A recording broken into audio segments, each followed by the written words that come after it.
All right, it is 6:02. I'm going to call this meeting to order. Will the clerk please call the roll? Greer. Here. Hanauer Friedman. Locke. Here. Lokshin. Here. Michaels. Owen. Here. Pugh. Here.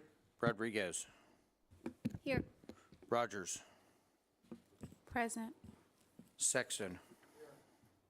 Smith. Here. Storr. Here. Straub. Taylor. Here. Thorsland. Here. Vanish Theranot. Here. Wilson. Here. Coert. Present. Esri. Farney. Here. Furtado. Carter. Here. We have a quorum. Can I have a motion to approve the agenda? Okay. Lokshin with the motion, and is that Jeff? Did you make the motion? Ed made the second. Okay. We've got the motion and a second to approve the agenda. All in favor signify by saying aye. Aye. Opposed, same sign. Motion carries. Public participation. First one up, Matt Bannock.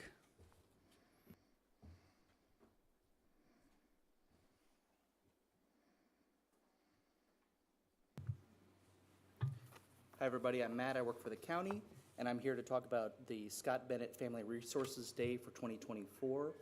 I'm no stranger to extemporaneous speaking, but I'll read the email blast that we just sent out on Friday that I also wanted to let the board and the public know about through this forum. The Scott Bennett Family Resources Day is an annual event held the fourth Friday in August. The goal of this day is to gather community resources that assist families in one place so that families can attend and learn more about the local resources available to them. What began with an emphasis on child support services has grown to include mental health, childhood education, housing, utility assistance, and many others. This day is named in honor of Senator Bennett, a joyful public servant and true champion for families in this community until his untimely passing in December of 2022.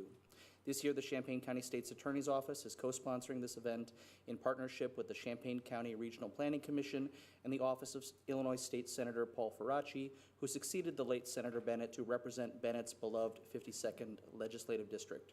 This, our second annual Scott Bennett Family Resources Day, will be held on Friday, August 23rd, 2024, from 10 a.m. till 3 p.m. at the Lincoln Square Mall.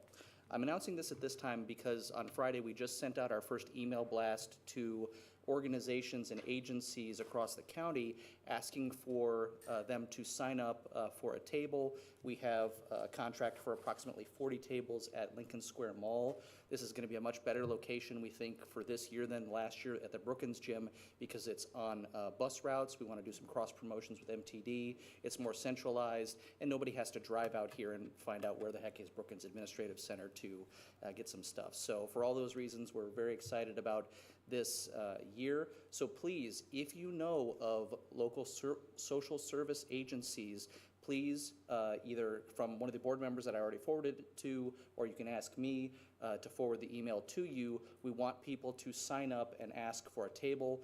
We don't know, tables may go quickly, so act now. But we want anyone that is related to help that would be extended to families in need, like child support services, early education, mental health stuff. Last year we had places like NAMI and Crisis Nursery also attending, including local government, the townships.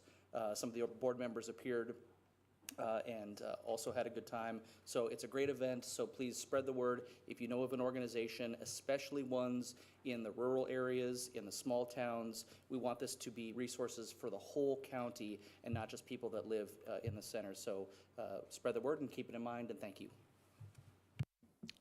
Thank you, Matt. Next up, Liz Pollock.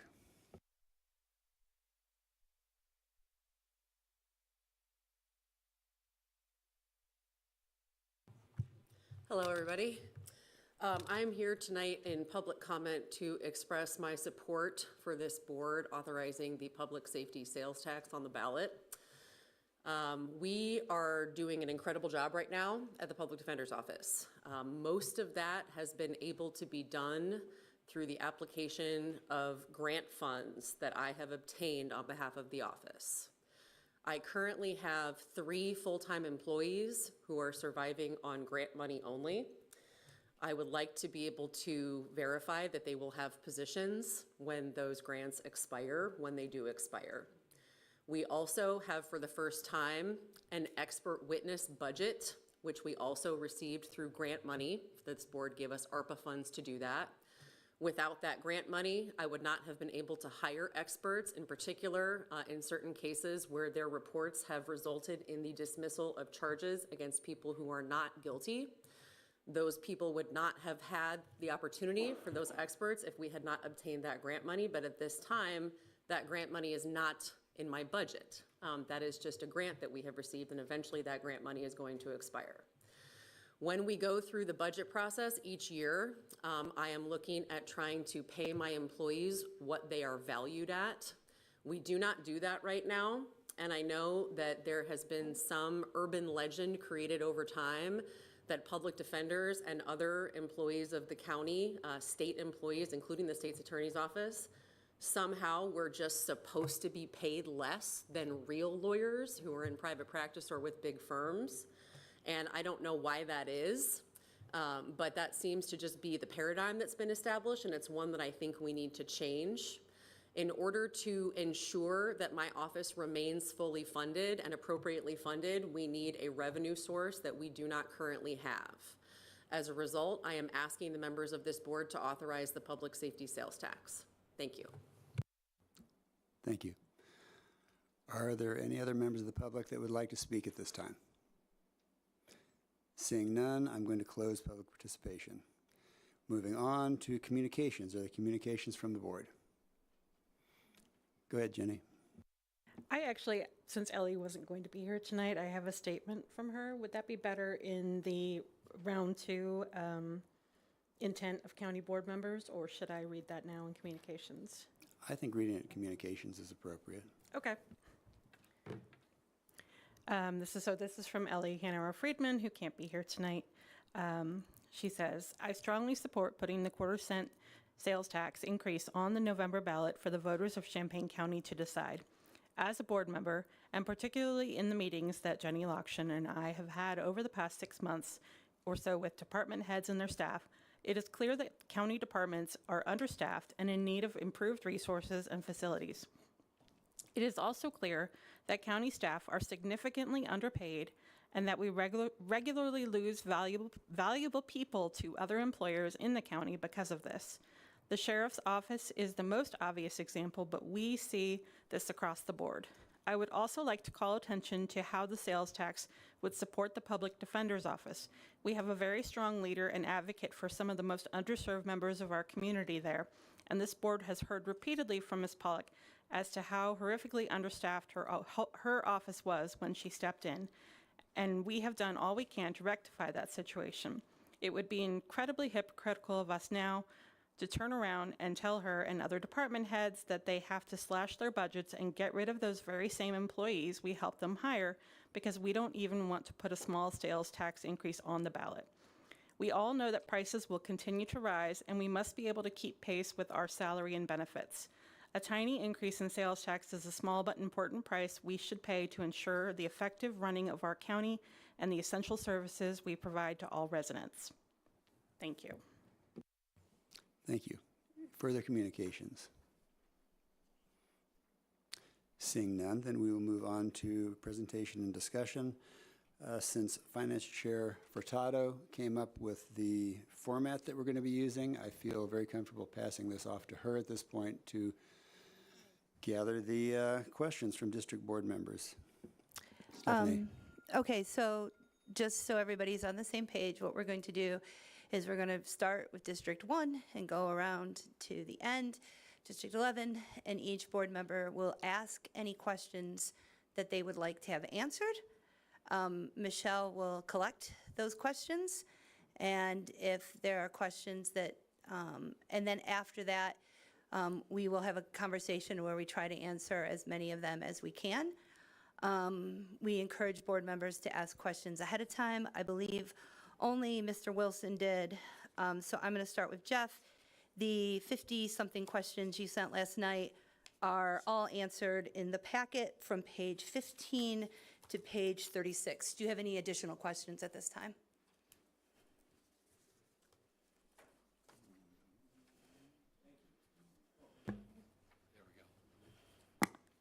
I don't really think I have any additional questions. I put a lot of thought to the questions that I did write, and I didn't want to bore everybody with all the questions. I don't think I need to reread them, right? Okay. They're in the packet, and everyone here can read them because it's public.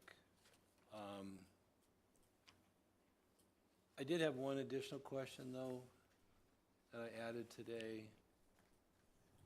And that's, so just for everyone's knowledge, there's about, I don't know, 4 pages. I had 15 questions with some subparts, and I had some of my questions were just to improve my knowledge and my understanding. Which I find it's okay to do that. But one question I had was about the planned structural deficit. Okay, so what is the question? Would the personal safety sales tax as is now with the excess balance offset that structural deficit? And when you're referring to the planned structural deficit, can you reference where, like, what, it seems as if you're referencing a document, so what document are you in?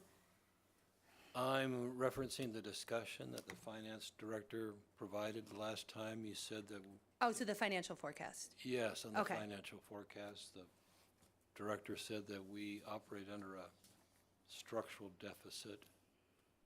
And I was wondering if that structural deficit includes the extra $1 million or so that are left on the table after the personal safety sales tax has been expended. Okay. Do you got that question? Okay. Oh. No, we're going to get them all, because in that way, in case people are going to ask questions with slightly different wording, then we could get all the questions and then answer them all, if that's okay with everybody. That seems like the most efficient way to me. Oh, yeah, thanks. So Okay. other than what I've already written, that's it. All right, thanks. Mike? Yeah, Stephanie, the only questions I had from the people I talked to fundamentally was, okay, you're doing studies to make sure your expenses are mitigated before you ask for the income to be optimized. And I said, yes, there's still studies in progress. There's still things that we need to complete before we really know, correct? Expenses mitigated before we optimize income. There were a lot of specific examples, but that's the question.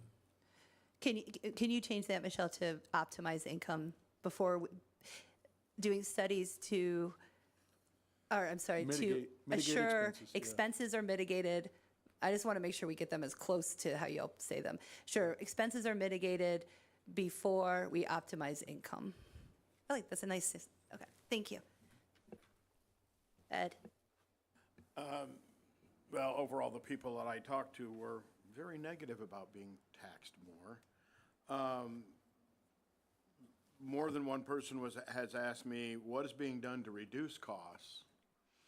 And what are we going to do with Brookins and the old jail? If we're moving and doing all this, are we going to offset a lot of that cost by getting rid of those properties and to kind of keep from having to raise taxes? Mr. Farney? The salary study that we're going through, when will we have results from that? And will it give us time to analyze that before we decide that we need to put this on to this year's ballot, as far as being able to really have the good salary data?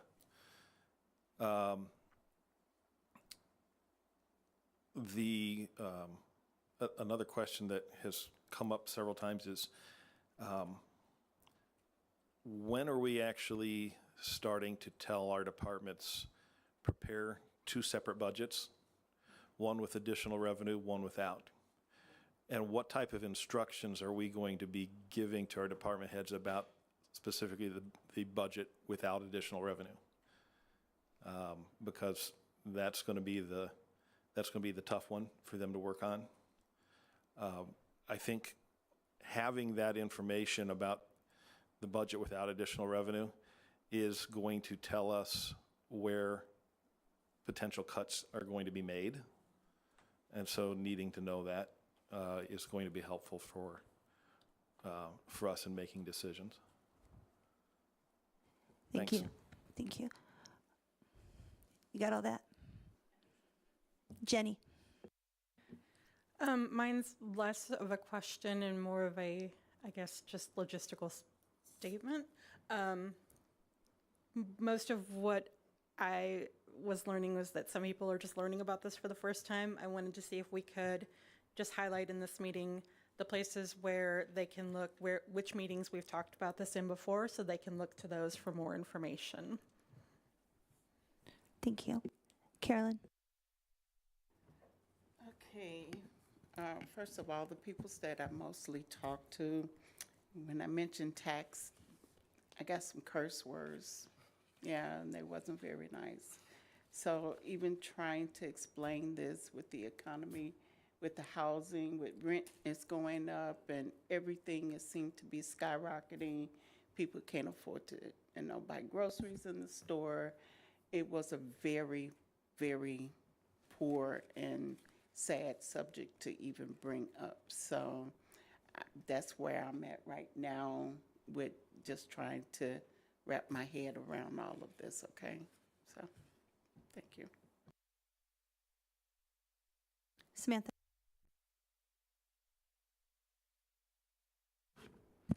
I'm with Ms. Carolyn. As my seat mate for District 6, I would not be in support of the public safety sales tax. Just being the representative of the poorest district in Champaign County, I think we would be doing an injustice to our constituents by voting for the public safety sales tax. Okay. So I appreciate that where we are is going to be the next thing.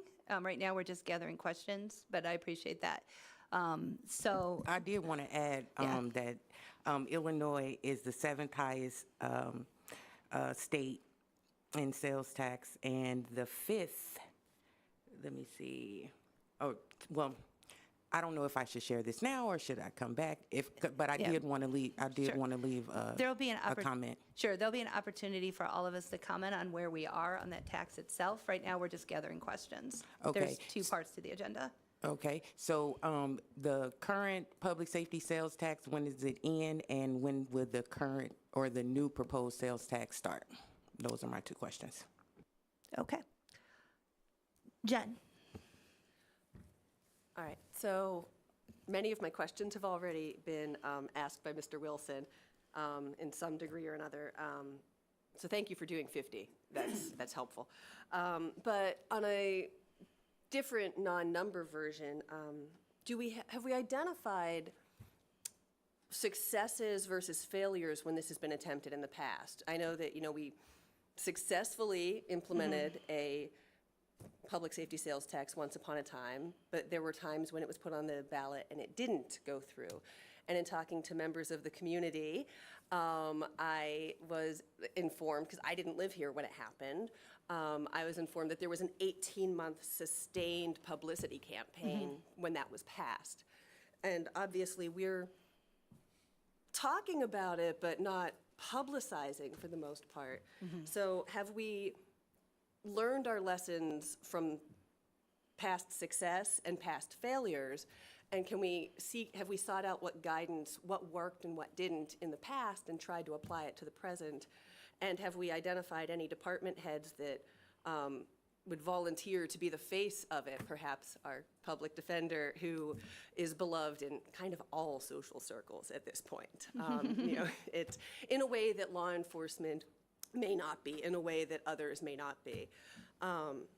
So it's not a number-specific question, but have we compared what we're doing now to what worked in the past and what didn't work in the past? Thank you, Jen. Jen? Dustin and Carrie, I still like you. I don't know what she's talking about. JJ actually asked my question. What I need to know is what it looks like if we don't pass it. And that is what my constituents want to know as well. Beth? Yeah, I would echo Jen and add that it would be nice to see a projected effect on the average person, the average voting citizen of the county, as to what happens if we don't pass it versus we do pass it. What services may they see take longer or be cut or be not available? What problems may they encounter with going through certain activities at the county board or the county that are routinely supplied?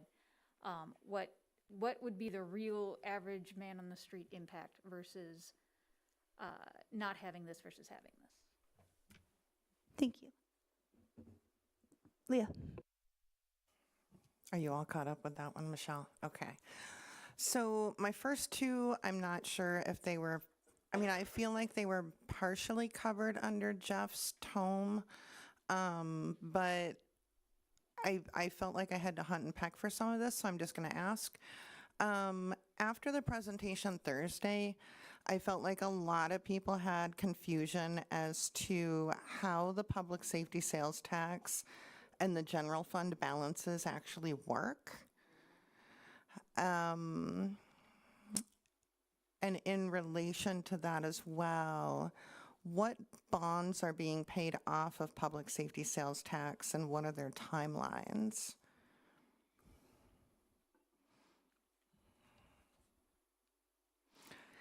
Two more.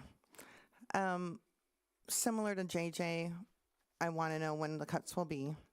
And I know we can't say how drastic they would be or anything like that, but it's a big concern.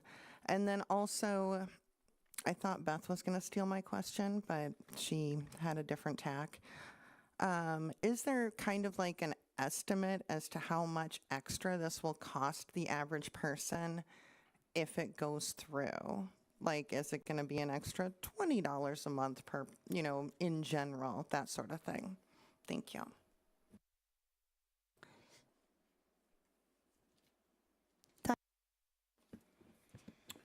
Most of my questions have been asked. I have two, and one's kind of playing off of Leah's, maybe a little bit more specific, and that is sales tax are the most regressive type of tax that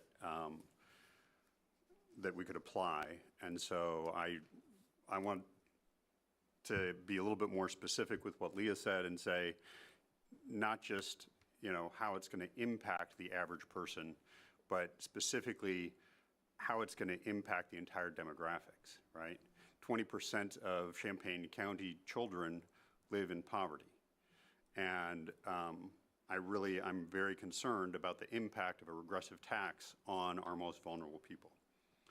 That's number one. Number two is because we're talking about public safety and because this board has a strategic plan that has a goal that references the Racial Justice Task Force report from 2018, and because the Racial Justice Task Force report has a number of things that specifically reference public safety, I'm just curious as to which specific things in the Racial Justice Task Force report are being put forward by our department heads related to public safety.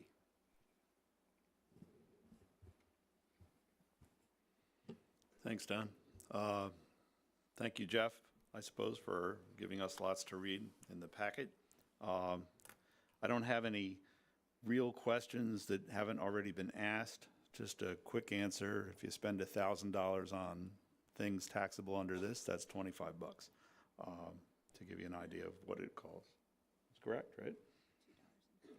$2.50. I'm sorry, I had my multiplier off by 10.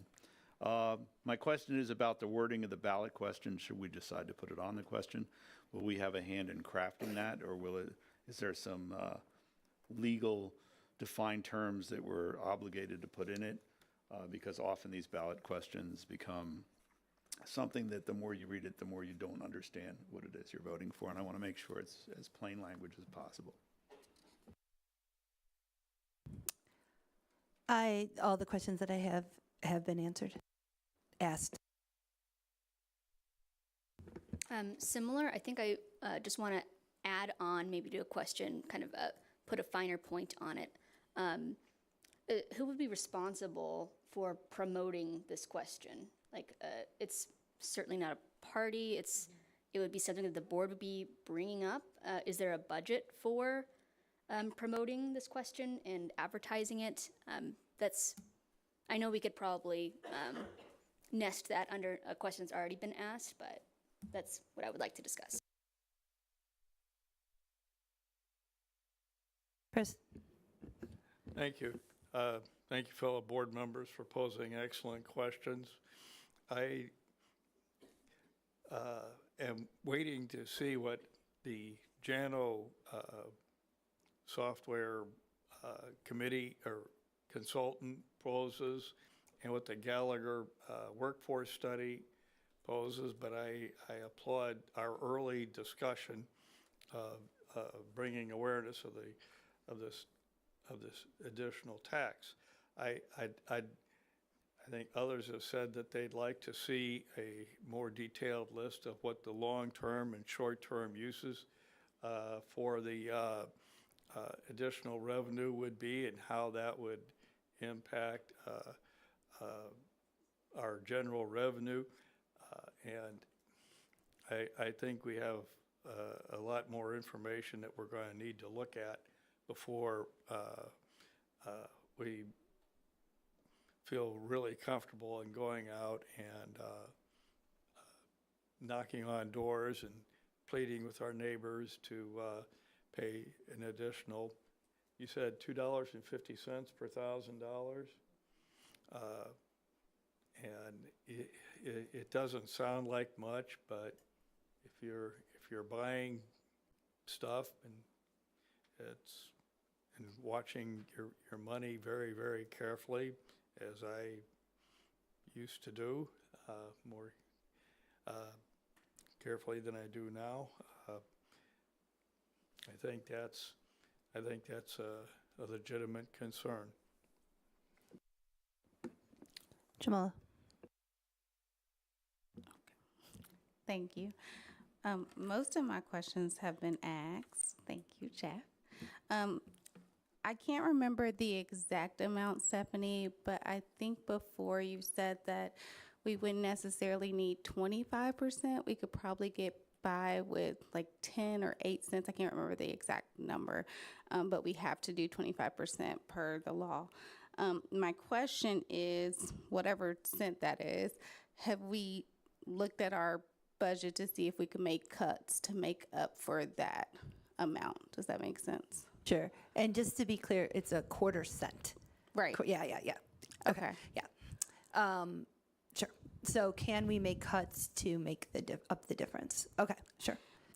And then my second question is, it seems like there's a lot that we need to gather, whether it's the study or the JANO committee's report to us. So I understand that the goal is to potentially put this on the ballot in November, but if we don't feel comfortable doing it and putting it on the ballot in November, when is the latest we could put it on a ballot?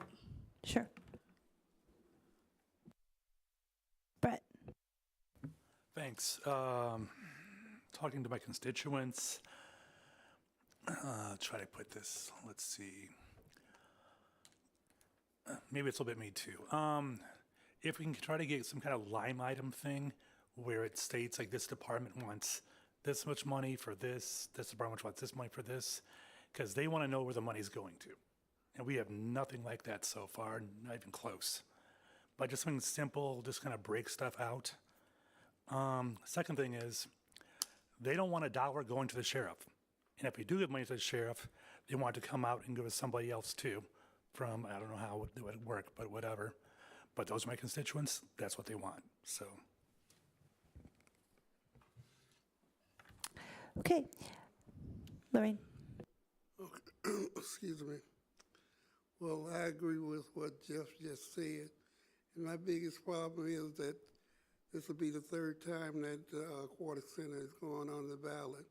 The first time, the voters voted for it, but what it was meant for, it didn't go to it. And the voters are saying, like the ones I've talked to, why should we keep voting for a quarter cent tax when it's not going to go for the purpose that we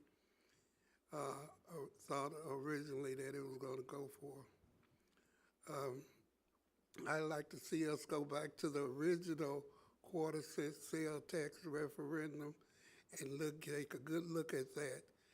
And I agree with Elizabeth, because the public defender's office has been shortchanged ever since they came into existence, and they haven't been able to do what they're supposed to do for the residents here in Champaign County, and that's reduce recidivism.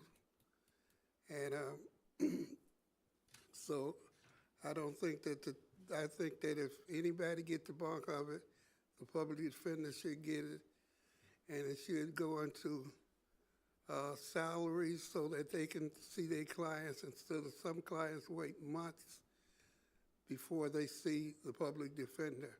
Some of them don't see a public defender until the day they go to court. And how can you represent somebody like that, you know? And the problem is that they don't have money to hire people. And then why would attorney take time to be a public defender when he's not making enough money to sustain himself as he would if he was in private practice? So I want to see us go back to the original, pick out parts of that, and apply it to the referendum that we talking about putting on the ballot. Because before, the last time, they were talking about giving the sheriff department over about 50% or more of the sale tax, and it failed because people did not like that. They wanted to be what it originally was proposed for. Thank you. All right, so I think let's just start from the top and take them one by one. Back to Jeff's first question about the planned structural deficit. I have up on my phone the, I believe you're referencing the financial forecast. I don't know that I saw those words, or I'm not, can you specific, I want to make sure we understand the question. What specifically are you referencing from this study? Like where are you on this PowerPoint? Thank you. I didn't see Lorraine's question captured. Did you actually do that, Michelle? Where's the increased revenue going? And I guess, can you say, and can it be directed to public defender's office? Okay. Well, I thought our other question or concern was that the previous 0.25% sales tax didn't go where it was intended to go, and I thought she wanted a comparison to find out where did that money really go, and did it go where people thought it was going to go. Okay. Can we do an historical review of the first public safety sales tax? Okay, thank you. All right, so back to my question. Yeah, so where? I'm remembering the discussion on that our director provided about the planned structural deficit, and the way I understand the planned structural deficit, if I can find the slide. Maybe it's this one on page 13. But I'm looking at the 24 to 29 fiscal year forecast. But the way I understand the plan. Sorry, can you describe the slide? Because what I have doesn't have. Okay, yep. Basically, the way I'm understanding the presentation on the planned structural deficit, that means expenditures exceed income and is structured that way. Am I correct? That's how I would define the structural deficit.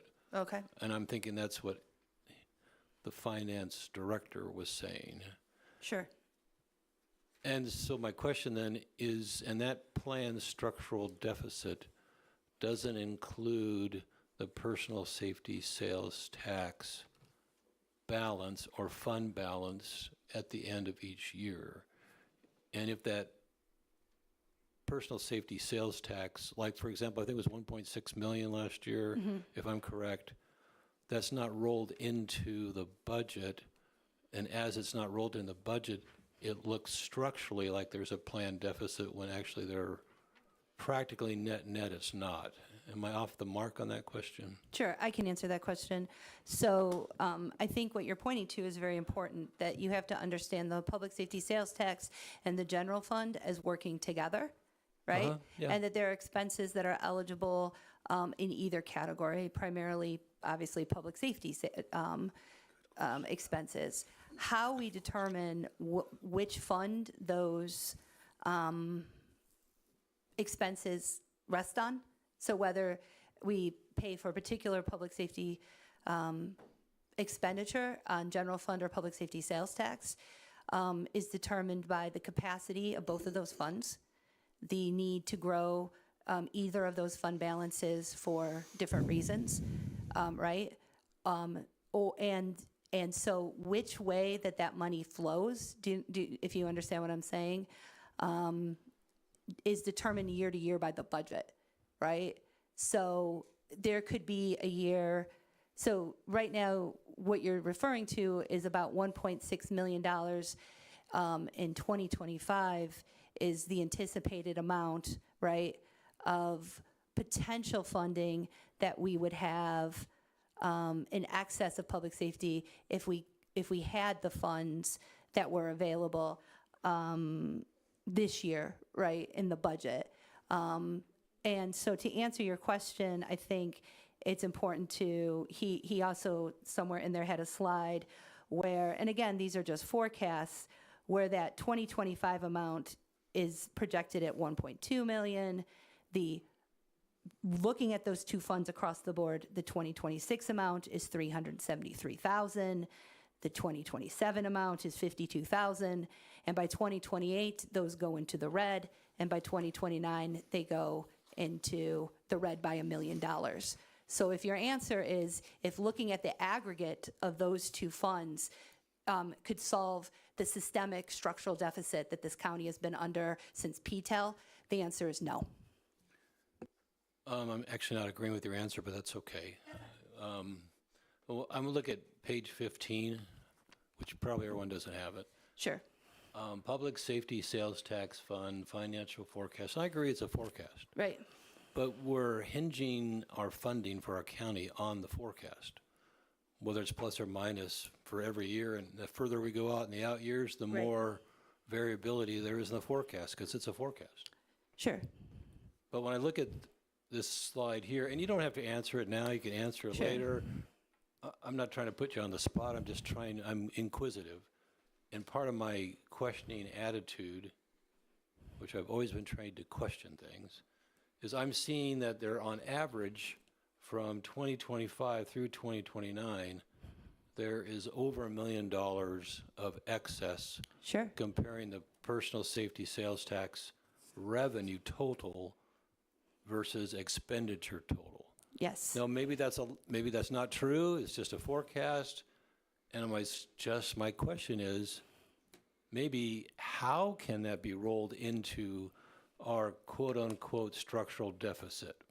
Or what are ways that it can be rolled so that we don't have a structural deficit? Does that question make sense? So yes, and then I would reference you to, and again, these are forecasts, but I would reference you, I don't have a slide number, but I'm going to say it's like 19 or 18, where there's a chart that shows that exact public safety sales tax excess that you discussed with the structural deficits that are predicted for the general fund. So whereas in the short term, it could potentially solve a structural deficit if we hold our expenditures pat. Like if hold the expenditures as forecasted. Right. So not in we don't need to get a long discussion. Maybe one off would be great because I don't want to bore people with this. But I'm curious, and I see an opportunity, but maybe I'm misreading the opportunity. Yes. But right now, I don't think I am. So I would suggest that if you read the public safety sales tax excess without understanding what will happen to the general fund, you have to think of the two together.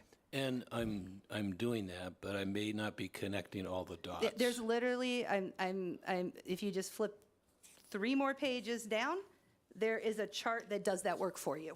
It looks like this. It has the two funds, so you could see the sustained excess revenue in public safety and the projected deficits in general fund. And when you add the two up, you could see what I just talked about. So let's talk about that. So for 25, 26, 27, there's a surplus. And you and I both know, and most anybody would know, that the 28, 29 forecasts are just exactly like you said. They are forecasted projections which may or may not occur depending on how our economy moves or does not move. So, but at least for 24, for 25, 26, and 27, there's a surplus which would then, and you're so much smarter than me and I acknowledge that. I'm okay with that. But on this aspect, I still see then maybe there's not the sense of urgency like was previously asked by Ms. Rogers. What's the sense of urgency for this tax if somehow we're showing that we will have a positive balance for the next 3 years? Okay. I could definitely answer that question, but since I think we've answered the question we're on, and as you said, Ms. Rogers asked the second part of your question, we'll just go ahead and wait till we get to that part. Let's move on to the next one. Are we doing studies to assure expenses are mitigated before we optimize income? I'm sorry, can I add a question? The sale of Brookings, I haven't seen in none of the forecasts, so can that be added on as a question? That's Mr. Smith asked that, or Mr. Ed asked that question. It's on there. Oh, okay. Okay, and where would those funds be added to? Thank you. The funds from the sale of Brookings. Okay, so next question is, are we doing studies to assure expenses are mitigated before we optimize income? I'm not 100% sure what we're asking here. We do the budget process every year, and every year, every expense basically needs to be justified by the department head. Why do you need this much for software? Why do you need this much for supplies? Why do you need this much for postage?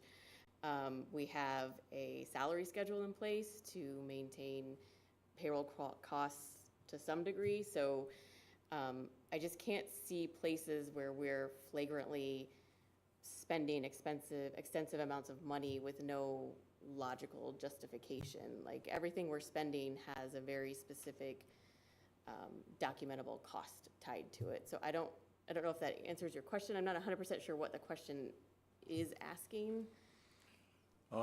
Essentially, there's two. We've got the JANO study, make sure we're doing the right things with the, it's mostly technological type studies and personnel type studies, correct? Which feed into part of the cost, correct? Yeah, so for our recent tech purchases, I think all of them have involved, our large ones are JANO, which we're doing the study for as to what do we even need, do we need anything? With our Munis software, we did the same thing. We did a whole process with a professional of what do we need, what would it look like, how much would that cost? And then, of course, we're doing the compensation study now to figure out what our market competitive rates should be if we could possibly afford them. So they're in progress, correct? They're not complete? The JANO one and the comp one are still in progress, yes. Okay, Yeah. and that was what I communicated, but I said I would ask the question. Yeah, yes. Okay, thank you. Thank you. I think this next one is similar, but what is being done to reduce costs? I mean, I could speak to this as finance chair. I actually think all of our elected officials, and I'll even say the elected officials that became before these elected officials, tried really, really hard to reduce cost, sometimes to the detriment, I would say, of the services of the county.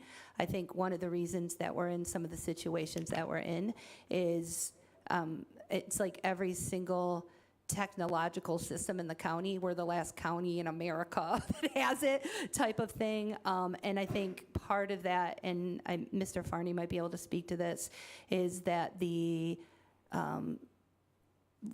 once we got under PTEL in 1996, that fundamentally changed the financial structure of the county, and then that was exacerbated by the Great Recession. Since the implementation of ARPA and the unprecedented sales tax that we've had the last couple of years, and the fact that we've had so many staff openings that have returned, about $1 million to our budget, we've been able to fund some of those issues that have been long-term. But to be blunt, we've been funding that on borrowed time. But the county never went back to even near the kind of services that it was before the Great Recession. So I would argue, we have some offices that were cut to the bone, and they're still at the bone. For example, the treasurer's office, regardless of what we decide about the public safety sales tax, I'm going to advocate hard that we have to do something about staffing there. It's just not staffed at an appropriate level. That's just me speaking from my experience the last 7 years. I think Lorraine has been here longer than any of us and probably could speak much more so than I could about, is there any space that you see where we have, where cuts could be made? Yes. Thank you, Ms. Furtado.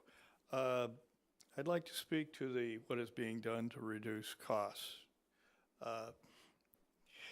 When I came on the board, I was aware of an antique computer, the AS400, which we still have, or still have some software operating on, is so old that it truly is an antique. In fact, when somebody, without pointing any fingers, found a thumb drive on the sidewalk and stuck it into a county computer, it infected the entire courthouse, but it could not infect the AS400 because it was so old that it could not be compromised. My brother kind of once told me that, he said, I remember that ancient computer because I used that back when I was in college. We are trying to upgrade, I think rightly so, some of the technology to kind of take both make our offices efficient, but also communicate with other government agencies and serve the public better.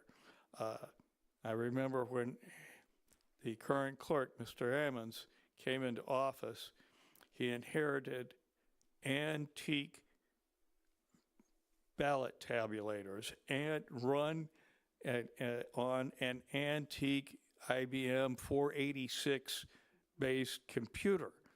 486. That also was an antique.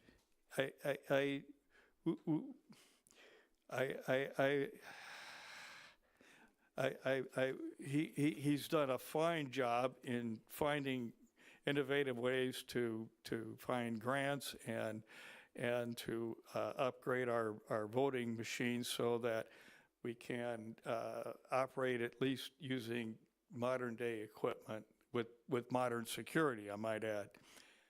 So I too have been very cost conscious and looked at some of these things, and I concur with Ms. Furtado that we've not only been careful in the amount of money we spent, at times we've been so parsimonious that, is that a right word? Parsimonious, that we've to the detriment of our our county and our, thank you. Ms. Lakshan.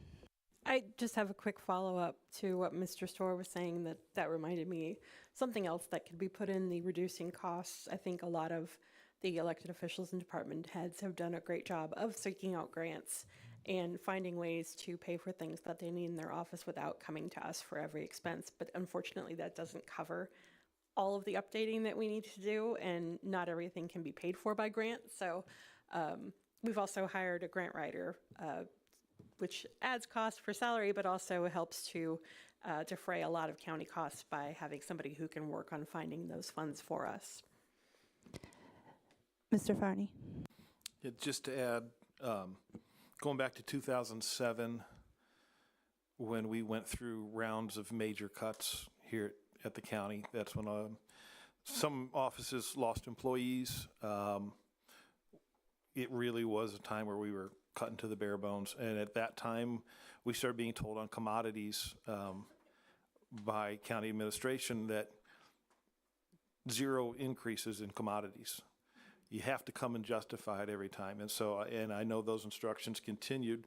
When I was in office, we'd get our budget instructions from Deb Busey, and it said, you're given your 1% for salaries, and you don't get anything extra for commodities unless you come to us and say, this is what you need and why you need it. I'm pretty sure it's the same thing now, because you can see that our commodities lines are not greatly increasing. It's salary costs, it's insurance costs, it's the things that we have to operate the county that are growing each year. So I think we are doing a lot here to control our costs. The last thing I will say is I have the utmost respect for our current budget director and our past budget director, Tammy Ogden. She was incredibly conservative in how she approached budgeting. Because of the fact that she lived through the time period where we did not have enough money in our general fund to cover payroll for part of the year, and had to cover that with borrowing from public safety sales tax until we received the first iteration of our payroll taxes in the summer. And she consistently held the line.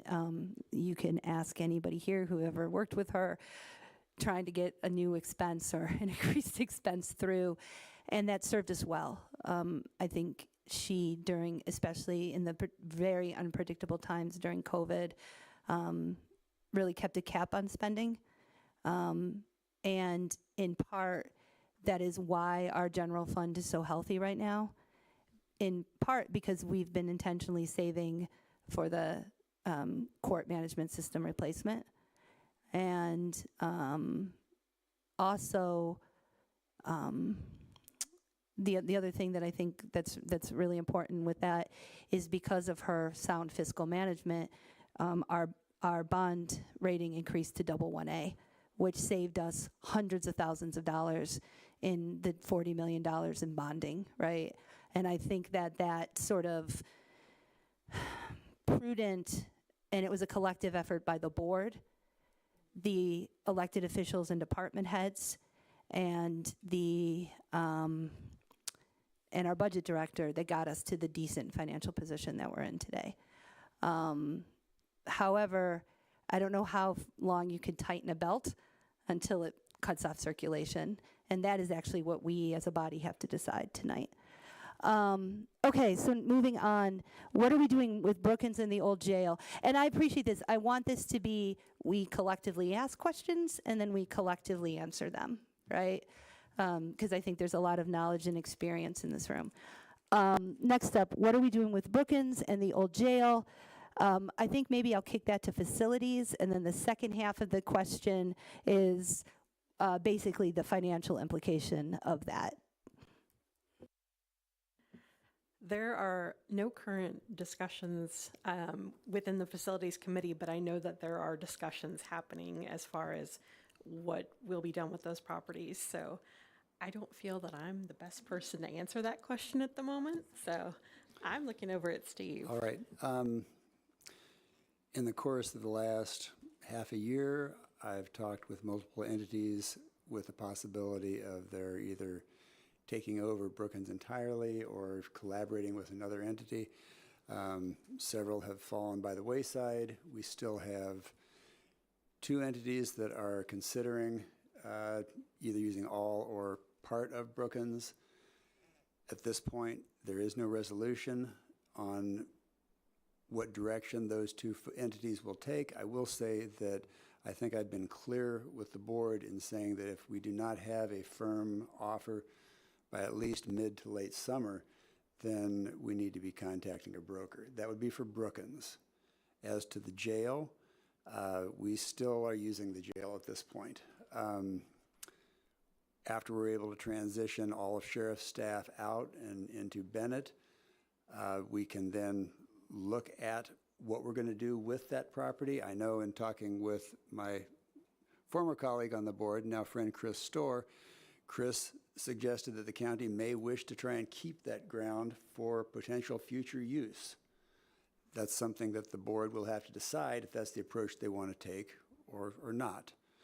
I have no idea in terms of real estate value, but I'm sure it's fairly significant. It's downtown across from the courthouse. I think we need to have some board discussion in terms of what long-range planning is going to look like for the county before we would move forward with trying to sell that property.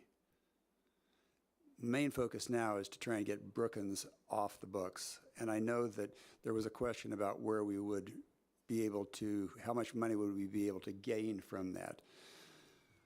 I'm not sure what the value, I know we've had an appraised value for the property. I'm not sure that that's reflective of what we're likely actually to receive from someone that's interested in purchasing it. My main concern, frankly, at this point is to simply make sure that we're not responsible for it anymore, because those incurred costs are the ones that upset me. I don't want the county to have to continue to pay for Brookings after we've moved to another location. So one way or another, we will be divested of the Brookings property as soon as we can find a buyer. It's not something that's going to remain there, because I know Stan Harper will refuse to talk to me if I keep this property around and we keep paying for it. But we do have this building leased until, I believe, it's 2026. So we really cannot do anything until that point. So I hope that answers your question. Just to answer 2 other parts of that question, the destruction of the current jail is scheduled on the long-term capital plan or like the maintenance plan for 2026. That's the first time that we'll have funds available for that, and it's a pretty sizable amount. The just necessary maintenance in the 10-year plan for this building, even if we leave it, is $3 million over 10 years. So I will also channel my inner Stan Harper is if we get any money out of selling this, that would be a bonus. Moving that expenditure off of our books would be the much more pressing matter. And if we were able to move the $3 million in maintenance for this, what that would then allow us to do is move other maintenance that's deferred up the list. It wouldn't, I would argue that it would not be like brand new money that we could go spend. It would just mean, the thing that probably we need to do now, but right now is scheduled in 2030, can move up to 2027 because we don't have to do a $600,000 project in a building that we don't even want to be in anymore.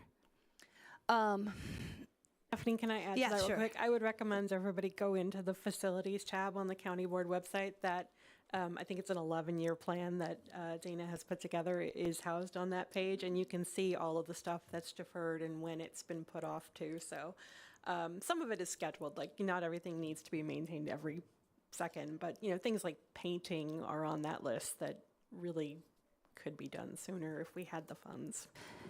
And also shout out to Dana. Until he was here, the county didn't even have a deferred maintenance plan.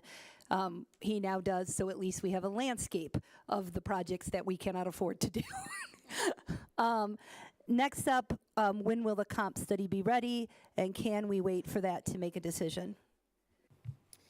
So the detailed comp study that we're doing right now should be ready this summer. But I would remind everyone that we already have a general estimate from the previous workforce study. We have a range of how much we're going to need to do to get our positions into competitive market ranges. So the comp study itself will be ready this summer. Could we wait to make a decision? Sure, in theory, yes. But as we'll talk about a lot, we really need some rather distinct direction decided tonight for the budget process. So we don't have to say, like right now, we're funding the comp study no matter what. That is absolutely not the decision that needs to be made in any capacity.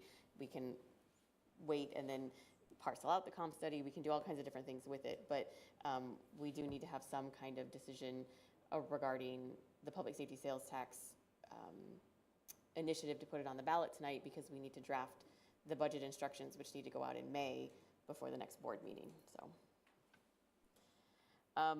and I'll just roll into the next one. When are we starting to tell departments to prepare two types of budgets? We've been telling departments that this is a really real possibility. And even honestly, if we put it on the ballot, we'd still be telling them to prepare two potential budgets because it could fail. So that has been a mantra since we first started this conversation last summer in the last budget process. It would be more concrete in the actual budget instructions of what that would look like as to what kind of cuts we're talking about and where they should look to be making those cuts, or is the board going to make that decision? And we can get into those details a little bit later in the further questions. I can also do the next one. What are the previous meetings that people could review for earlier conversations? I can actually put those together quickly in an email for you. I send them out to our union representatives every time we have a meeting where we have a conversation like this, so that the unions are very up to date on what the board is deliberating and the concerns that they have. So I can put that together and email that out to everybody so you have that readily available if people are asking you. Sorry, I just had a message come through from somebody who's watching at home, and they said you're a little hard to hear. Can you move the mic a little closer? Thank you. There's too much stuff. Okay. Okay, so I can send that out to everybody. That's just the quick list of the various meetings where we've had these conversations. The next question, when does the current tax end and when will the new tax start? The current tax does not have an end date on it. I actually found out today in a little bit of research that when the original statute was created that allowed for the 1998 tax, there was no sunset option available at that time. So the current tax is just in perpetuity forever, as long as it wants to go. And so what we're talking about asking the voters right now would be to take the same tax and just add to it. We're not like adding a new tax, we're just increasing the current tax amount. And that's what constituents needed clarity on, so I thank you for making that clear. Thank you. Yeah. I think I could do the next one. Have we identified success failures when the referendum question was asked before?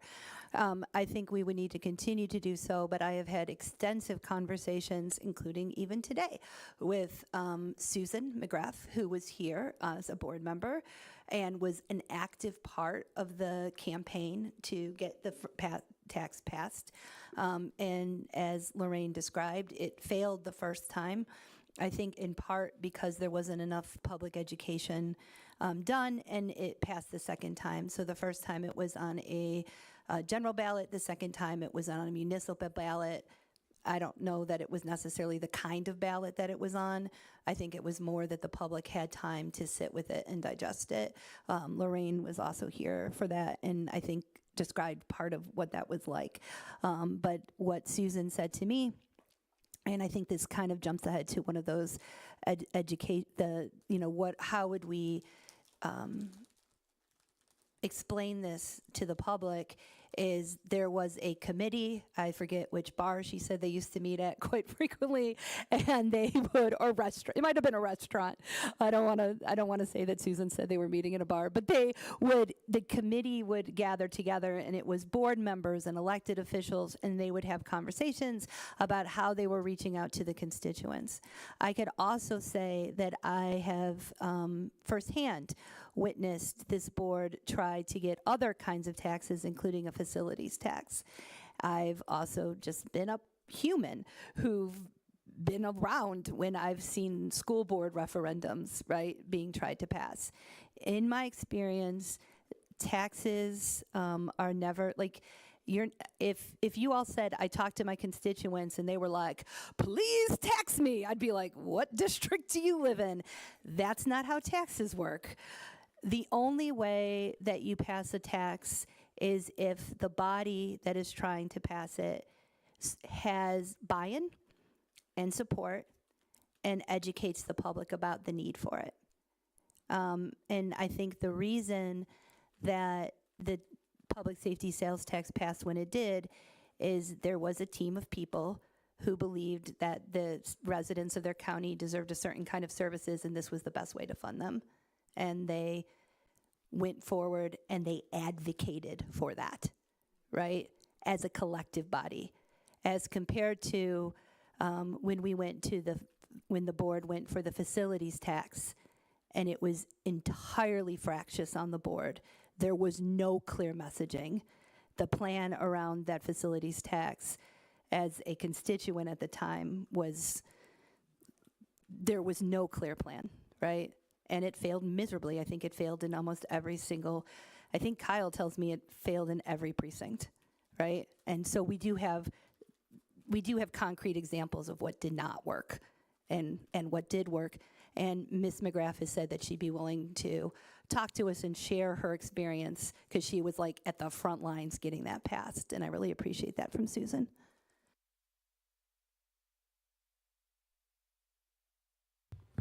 Have we identified department heads that would voluntarily be the face of the referendum question? The short answer would be no, because we're not moving forward as though we're doing this, because we have not gotten that direction from the board at this point. If we do get that direction, I don't think it would be hard to get a couple of volunteers to help with that kind of work.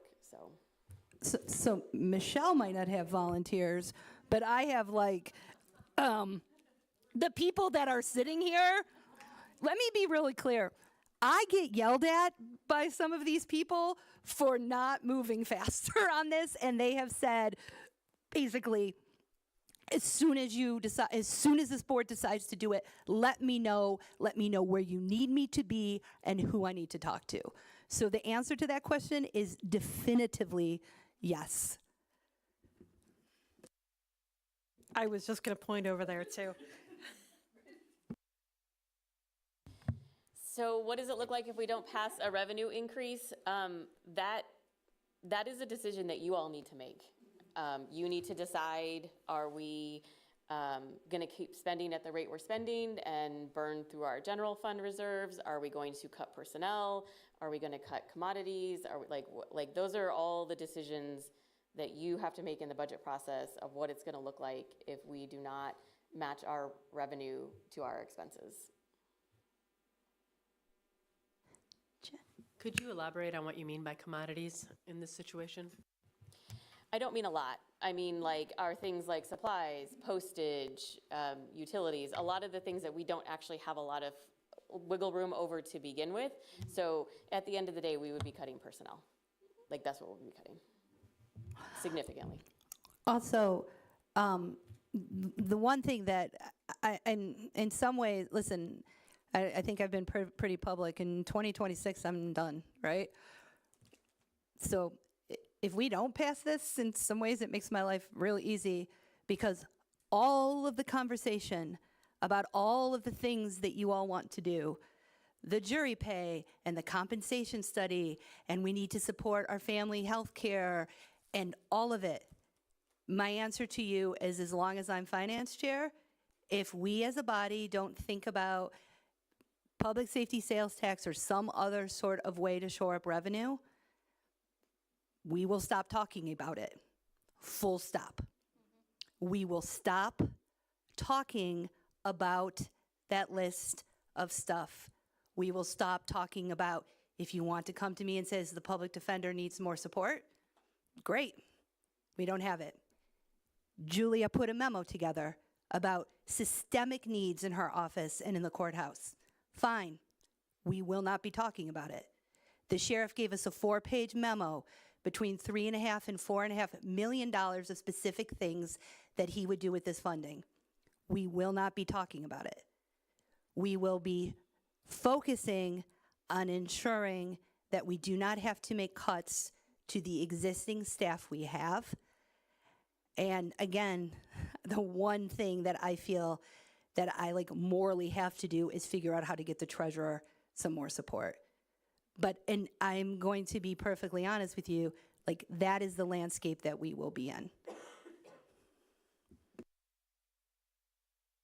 This might be kind of an out there question to add on to that. Does anybody know around the average of what our healthcare costs for employees has been increasing per year? Off the top of your heads? So up until last year, we had anywhere between an 8 to 12% increase per year, and last year we had a 20% increase. And we anticipate another significant increase. What for does this year. that look like in dollars approximately for the county? You mean what we pay? We have budgeted about $3 million from the general fund for this year for health insurance premiums, and that's just for the county's portion towards it. That's not including what the employee pays towards it. So would cuts also mean potentially a decrease in the plans that we can offer? That's something that my office just went through, and I know that it's been rough this year with the added co-pays went up, everything's gone up, and really feeling that. We would have to negotiate that with the unions, which would be incredibly difficult to do. Our health insurance costs are already unattainable for anyone beyond an employee. So I don't know that that is an option that we could make much progress with in terms of reducing our costs. And I think that if we looked at the fact that we would need to be cutting actual personnel, that would reduce our health insurance costs in a very unfortunate roundabout way. Jenny, what would likely happen would be the Labor Management Health Insurance Committee would have to look at less expensive insurance options, plans that would not cover as much, and that would then reflect some savings for the county. But when I say savings, it means it would diminish the amount of the increase. So we're going to be looking at increased health costs regardless. The question is whether or not we're going to be able to sustain the level of health insurance that we provide our employees now. And I could speak to this because it's something that I think about really personally. To give you an example of Tammy's fiscal conservatism, when I first got on the board, she informed me that that the county was going to try to get all of our employees to pay 20% of their health care costs. And I said, I don't think that's a good idea. I can't remember where we landed, 14 or 16%. I fought hard for it in Labor Committee to cap it at that amount. Her intention was to grow that portion of what our staff paid because she was worried about the systemic issue, right? So at some point, maybe we have to revisit that question, right? I fought really hard for it because I felt like already the level of compensation we had for our employees, if they saw increasing healthcare costs, that was not going to be a good thing for us to recruit employees. She and I disagreed on this. I think she brought it up to the last day right? She really felt like we needed to share that cost a little bit more. And Steve was on that labor committee when I was on it. He and I fought hard for that.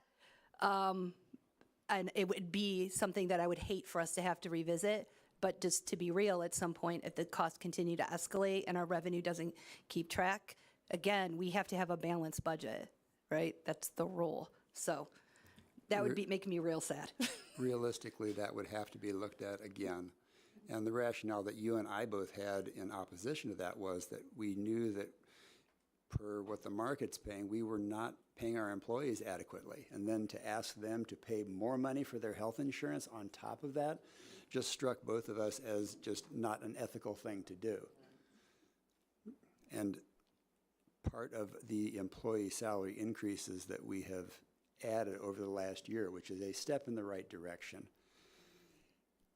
it's not sustainable to offer 7% and 5% increases to staff when under PTEL your revenue increases are going to be capped at CPI, and this year it looks like it'll be somewhere in the 3% range.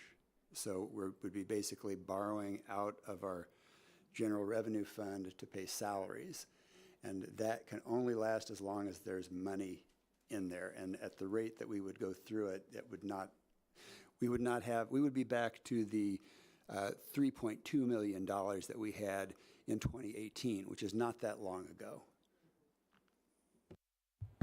These are our current health insurance rates.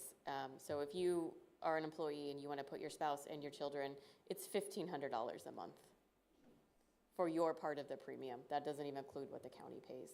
And that ends up being like a double whammy for us because it means that we don't have children in our plan, which means we don't have young, healthy people in our plan, which means our premiums continue to increase higher than anyone else because our employees are very sick and go to the doctor a lot because we don't have healthy young people balancing out the older people. So we are caught in a hamster wheel right now where we are never going to get a reasonable premium with the current pool of people that we have in our health insurance plan. We can't change the pool we have in our health insurance plan because our premiums are so high. Our premiums are so high because of who we have in the pool. So it just keeps going and going. Back to the questions. I think we're on how would our services be impacted if we had a budget cut? And I think as we've discussed, if we had to cut the budget, it's going to be personnel, which means basically our services are all going to slow down. I think is the simplest way to answer that one. Can I ask a question? Yes. Who has the biggest budget, and will Gallagher give recommendations where cuts should be needed? No, Gallagher will not give recommendations on where cuts. That's not the scope of the study that we've asked them to do and not a conversation we've had with them at all. Personnel budget-wise, the largest department would be the Sheriff's Department because it has 3 huge branches in it, so that would be the largest personnel budget. Thank you.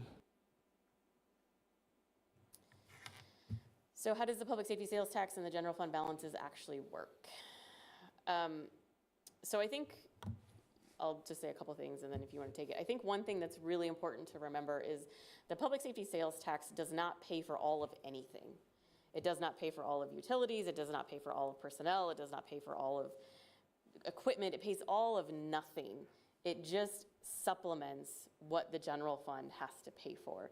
So it's not like we have these 2 equal comparable funds in any capacity, none at all. So the public safety sales tax is very important, but it's just picking up small percentages of our big expenses, and then the general fund has to come in and collect the rest of it. So what we have in the 2 funds, I mean, matters from, a budgetary standpoint, but from an overall picture, like they're paying for the same things, and neither, like the public safety sales tax is not paying for anything that the general fund is not also paying for as well.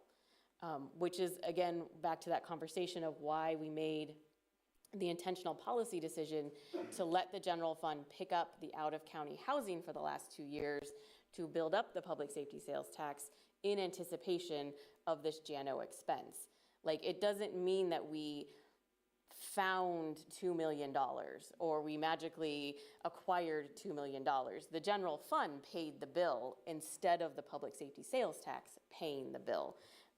Again, on purpose for those 2 specific years, and isn't something that we should plan to do indefinitely because we are then charging a bill to the general fund that we're not like prepared to do forever. That's not how we've structured the budget. But because we have this temporary issue, a known cost coming our way, we don't exactly know how much it is, and we do have a healthy general fund, we could have that flexibility because the general fund was sitting on an extra $1 million from lack of salary because we have so many vacancies. If we didn't have that happening, the general fund would not have picked up the out-of-county housing. It would have continued to be charged to the public safety sales tax. Just to sort of to continue with that, the Public Safety Sales Tax Fund has to have, I believe it's around $3.2 million to stay there, because that is how we guaranteed the bond to expand the satellite jail. Secondly, the policy of the board, and Mr. Travis in his memo sort of outlays some of this. The policy of the board, and you could see it in our budget packet, has been, and I think this was an answer to maybe, oh no, it was maybe I think an answer to Jeff's question, has been to have an additional $1 million, because essentially, as long as those bonds are there, right, there's no, like, we can't touch it by law or by, you know, by statute. So that we would like to have you know, actual. So that means from that fund, that's $4.2 million. What's in excess of that has intentionally, as Michelle said, been built up. I believe in one of the presentations, I think the auditor's presentation, he noted we had $20 million in our CARF, fund. Yeah, because we have all that bond money that we just bonded out, right? And the vast majority of that will be gone once those projects are gone. You could look at, there's fund balances across the county, and at all different times, those fund balances go up and they go down, right? The main two that matter to the general operations of the county are the general fund. I mean, this is a simplistic way to think of it, because I hate comparing personal finances to public finance, but it's like if you're gonna go buy a car, you save up money, right? So like we'll have a special fund that could go for a special thing, and we, like, through the budget process, I have hours of conversation with the budget director about specific funds, and she'll be like, okay, so Stephanie, and now I'm sure Travis will do the same thing. This fund right here, it's getting unhealthy because we've spent too much money for it. So my strategy is going to be to try to build up that fund. But if I do that, it's gonna hurt this fund, right? And then we as a board, through the budget process, look at what admin put together, right? So just to give you an example, I was like, I wonder what Champaign County, or the city of Champaign's fund balance looks like. So I went and looked. Their fund balance is more than 100% of their expenses from last year. More than 100%. Only 25% of that is spendable. The rest of it is allocated, even though it's in the fund balance, right? So to give you another example, the Public Safety Sales Tax Fund, 5% of the Public Safety Sales Tax we put to grants for juvenile delinquency. Yeah, that's in the fund balance, right? Like, until we use it. The highway fund balance goes way up while we're saving money, and then it goes way down when we finally build that bridge we've been hoping to build, right? So thinking about those fund balances, absolutely, the general fund balance and the public safety fund balance are high right now. There's specific reasons. The thing about it is a lot of those are one-time reasons. We have had unprecedented revenue growth. We received more revenue from personal property replacement, and that's one of the questions that Mr. Wilson asked, and you could look at what those numbers are here. We've had an unbelievable housing and property boom in this county, and I listened to a whole show about how that building boom is slowing down. And there also was, and I could get the exact dollar amount, about $1.5 million that we were not anticipating. That was a one-time thing that basically the state let us have during COVID. That also went to the general fund. Now, the thing about that is that's great, but you can't pay personnel off of that, because once that money's gone, it's gone, right? You could pay recurring costs off of that, but once it's gone, it's gone. The reason our bond rating went up was because we had a more healthy fund balance. And it says that in the Moody's review of our fund balance. However, I also want to be real clear. It wasn't like Moody's, the person who sets our bond rating, was like, wow, you're doing an amazing job. They were like, yeah, this is okay, right? Like, we could move you up. But they weren't like wildly impressed with our fund balance. And another big liability on the general fund balance is the Carl case, which will be over $1 million. So I would encourage everybody to come back and look at our fund balance in 2 years, because they're going to be markedly different. And especially the public safety sales tax, we've been intentionally saving money in order to pay for the case management system. So what bonds are being paid off of the public safety sales tax, and what is the timeline of those? There's actually a pretty good summary of this in the budget, and I can email that out to you, but there's essentially three bond series being paid out of the public safety sales tax. They're staggered. We're not really paying all of them all at once. We can't afford that. Some we're just paying interest on until we get done with the one before it. But we will essentially be currently paying on bonds from the public safety sales tax until 2039. When will the cuts be and how drastic? Again, that is a decision for you all to make. We can make cuts for fiscal year 25. We could let 25 ride and wait until 26. We could make minimal cuts and see what happens. We could make cuts that are more cautious as to the decline in the sales and the property sales and the sales tax revenue. But those are the decisions that you all are going to have to come to and then give guidance on as to doing the budget process, what those cuts need to look like, and when we need to prepare to implement those cuts. Is there an estimate on the cost of the tax increase? Member Thorsland did the math for us real quick. So basically right now it's $2.50 for every $100. So we're just asking for another quarter cent. So it'll be a total of $5 for every $100. I thought it was per thousand. Oh, 1,000, sorry, 1,000. Okay, even better. So $5 for every 1,000. And one of Mr. Wilson's questions was, what is tangible personal property? The Department of Revenue definition is in the answers. And for the most part, the things that you buy at a grocery store would not fall under this tax levy. So absolutely groceries do not count, and I don't believe things like diapers and whatnot, but I'd have to look into that in more detail. But for the most part, grocery stores are not under the sales tax. Sorry, just to be completely clear, because I know that there are people who are watching for the first time today. You're talking about the answers to... The definition of the tangible personal property is in the packet that you have. It's on page 22, which is on our website, I believe. Okay. Yeah. And if not on our website right now, it will be tomorrow. You. So page 22 on the packet that will be on the website lists the goods. It's like 2/3 of the way down on the page. Right. All right, thank you. Would items like automobiles, boats, recreational vehicles? Those are all exempt. Anything that comes with a title is exempt from this as well. Drugs, medical equipment, okay, not drugs, prescription medication,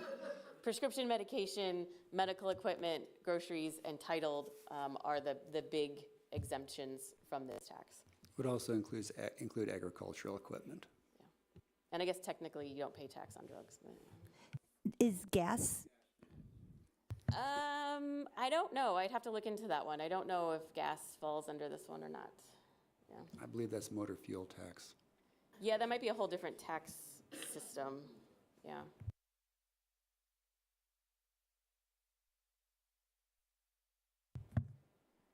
What specific things in the Racial Justice Task Force report being put forward in regards to public safety? I think this question is asking from the task force study. Do you? Sure. So the Racial Justice Task Force, for those of you that are new to the board, was something that the board approved in 2018. I'm going to be perfectly honest, quite a bit of it is sat on a shelf. in part because we simply have not had funding to do it.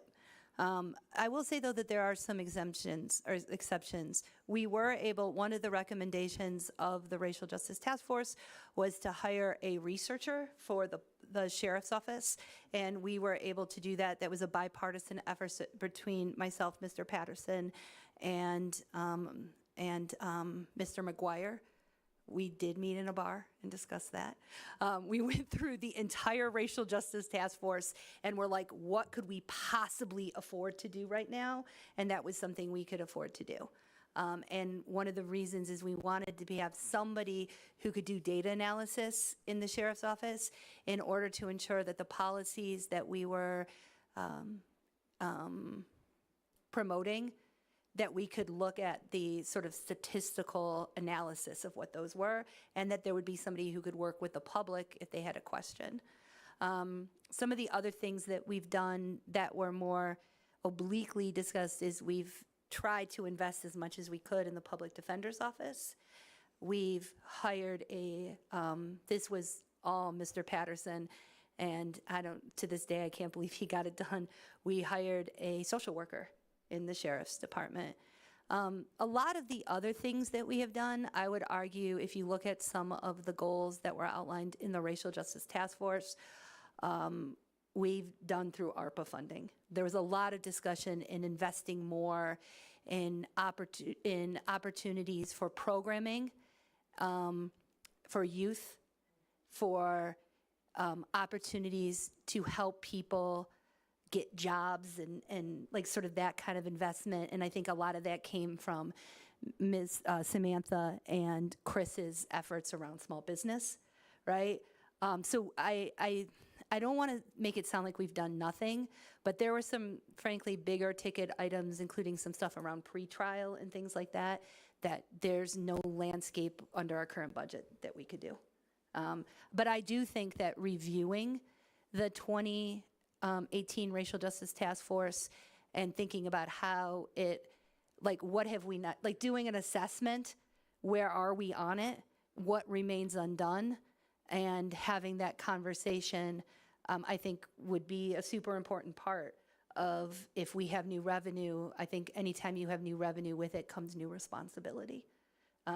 I feel like we have done what we could with it, with the money we have, short of trying to go out and get some grants. Yeah, thank you. I wasn't asking what has been done. I was asking what will be done with this potential new source of income. And I think that that's what I will continue to ask if this moves forward.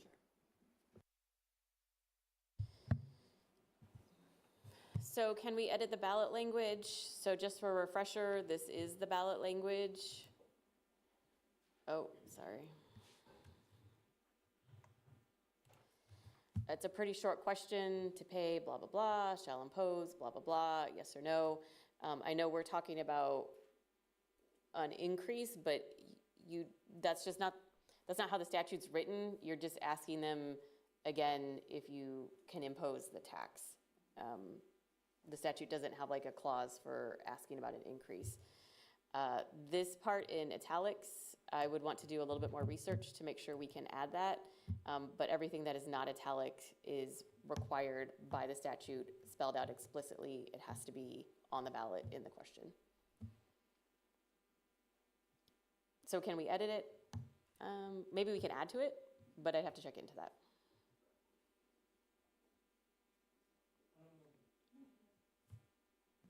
Is it permissible to put that explanatory sort of language on the ballot with it? This statement here? Yes. I found other county referendum questions that had it, which is why I feel like it probably is permissible and something we should put some time into investigating if we're going to move forward with this. But I found multiple counties that had, some had whole paragraphs, some had just another statement, some, you know. I think that the additional explanation, so, such as, as we were reading it and you previously elaborated on, would give perspective so that folks would understand that how this is being levied. Yeah, I would agree. I think it's an important clarification statement for the voters. And that states $100 for every $100, but you just stated it's for every $1,000? Well, this correct? is the 25 cents.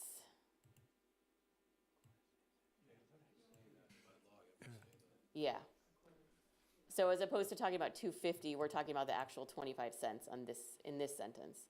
Okay. That's why I always get stuck on saying it's 100, because I'm thinking of this statement, because it has to be confusing, so.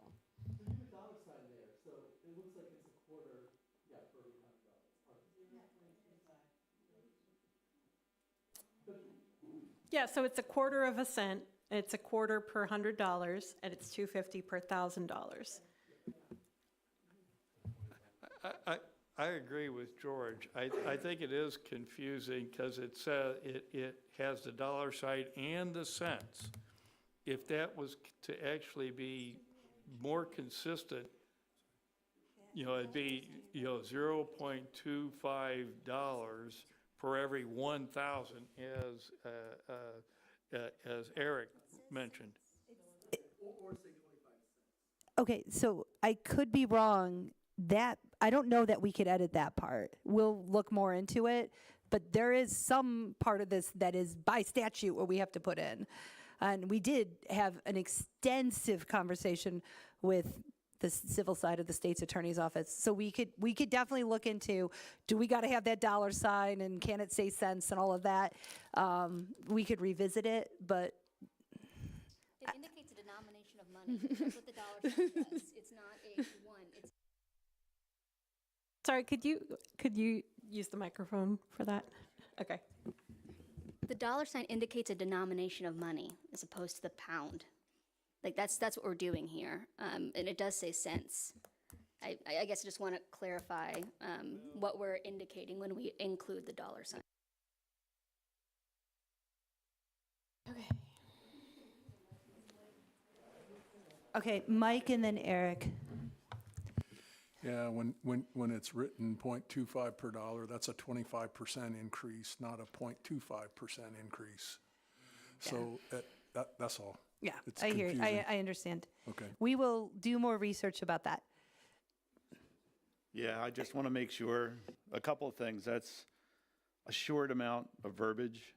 We know that 99% of the people are going to walk in and see this for the first time in the polling place. It needs to be as short as possible and as clear as possible. And whatever legally we can do to make it as short as possible and as clear as possible, should we move forward.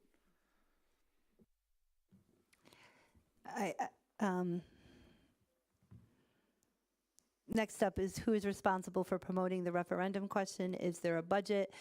I could take, so there's two things. I would argue that if we decide as a body to do this, all of us collectively would be responsible. The county as an entity cannot advocate, pay for advocation. It could pay for education. And that's, and and public bodies do this all the time. So we could explain, hey, this is what we would do with the tax. This is what the tax is for. This is what, you know what I mean? In terms of advocating for a tax, that is a political act. And it would be, I guess, up to the conscience of all of us how we decided to do or not do that. In terms of if there's a budget for the education piece of it, the answer to that is I will give to admin. We have about $40,000 sitting in limbo. If we did decide to do this, we had something we could pull from. If we decide not to do it, it would just go back into the budget that it's from, so.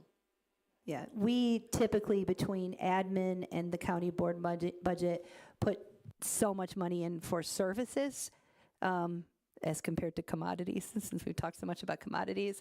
And the idea, and every year, based on whatever the heck it is we're doing that year, is how we direct that money. And the thought was if we do this year, we would add, put it towards that. So for the short and long-term uses of the additional revenue, so part of your packet is a series of resolutions and ordinances towards the end. So whatever we decide to do with the money And we'll probably need to, if this passes and we have additional revenue, need to update the standing ordinance. We have to put together an ordinance that tells the voters exactly what we're spending the public safety sales tax revenue on. So in previous ones, you can see they listed very specific bond amounts for very specific buildings. They list specific programs. So there's, quite a bit of level of detail. There's one that's, I think, almost like 3 pages long, 2 pages long. So that would be a conversation we need to have. We would need to establish that in the budget process. So if the decision was to put this on the November ballot, we should operate through the budget process as if we're going to get it, so that we can identify that, put together the ordinance, and have it prepared for, in the event that the increase taxed, we could then fulfill our obligation of putting the ordinance forward. So I can't tell you what the short and long-term uses are, because those are decisions for you all to make. Can we make up the cuts? Can we make cuts to make up the difference? Yeah, we can. We can cut a lot of things. That is absolutely an option that's on the table. What is the latest that we can put this on the ballot? So we can put this on any election, and there does not, in my research, I have not identified a cooling off period. So if we put it on a ballot and it failed, I don't think we have to wait a certain amount of time to put it on a ballot again. But there would be the election code timing requirements. So as we talked about in one of our conversations before, if we wanted to put it on the general election, we absolutely have to pass that resolution by August 19th. That's like a hard deadline. And then we have to file it with the clerk's office. I don't have the dates if we wanted to look at future elections. Those dates aren't out yet, but it could be a different election. I do want to speak to the idea of cuts. About 80% of our budget goes for personnel. If we're talking about making significant cuts to offset what projected deficits are, you can agree or disagree on whether or not those deficits are there. I believe we've had accurate information. We're talking about personnel cuts, and we're talking about salary freezes. So yes, we can cut. You as a board have the chore, and it is a chore, of establishing the budget for the county and prioritizing what we spend our revenue on. So the board can make decisions to make cuts, but you need to be very careful in terms of looking at, if you're going to look at a cut of a $2 million cut, a $3 million cut, what you're going to have to do to be able to achieve those cuts and still provide adequate service and functions for county government.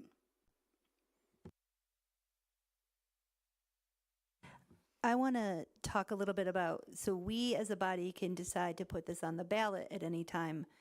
However, we also have to direct our staff to create a budget. Creating the budget is a Herculean task. And if we do put this on the referendum, we would be asking them to create 2 budgets. Because at the end of the day, what we'd be asking is the taxpayers whether or not they support this idea. So we can't wait till November and find out what they decided. We'd have to give budget A if they say yes, and budget B if they say no. We already, when we are doing the budget, our finance staff and our department heads and their deputies, it's like full court press to get it done. So we can't ask them to do that unless we're going to put it on the ballot, right? If we as a body are like, now we're not going to do it, I cannot in good conscience ask these people, hey, prepare a budget, go through all the work to prepare 2 budgets. The budget process starts in May. So if we are not going to do it, we have to let them know, because we are not going to start. I am not going to say, hey, all of you, start creating 2 budgets. And then in July, be like, we thought about it. We're not going to put it on the ballot. That would be so unfair to them, right? And it would be unfair to the staff that think we're doing this as well, right? Because I want to remind you, it has become incredibly clear to me that everyone who works in this building is watching this YouTube right now. I have gotten an unbelievable amount of response from staff. And the response that I have gotten is, thank you for recognizing we need help. I have had no staff that we pay say, hey, we don't need your help, right?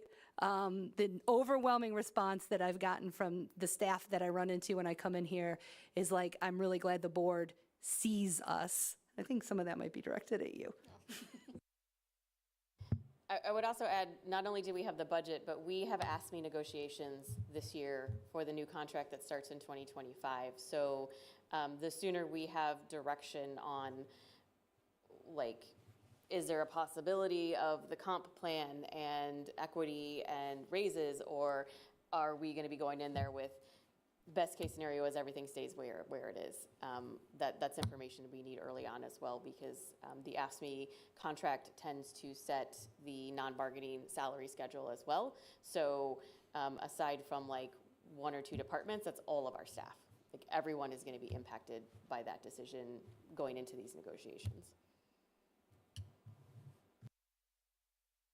Okay, so we talked about when we can put it on the ballot, and that was also one of Mr. Wilson's questions, so there's some more detail in there about what happens if we wait.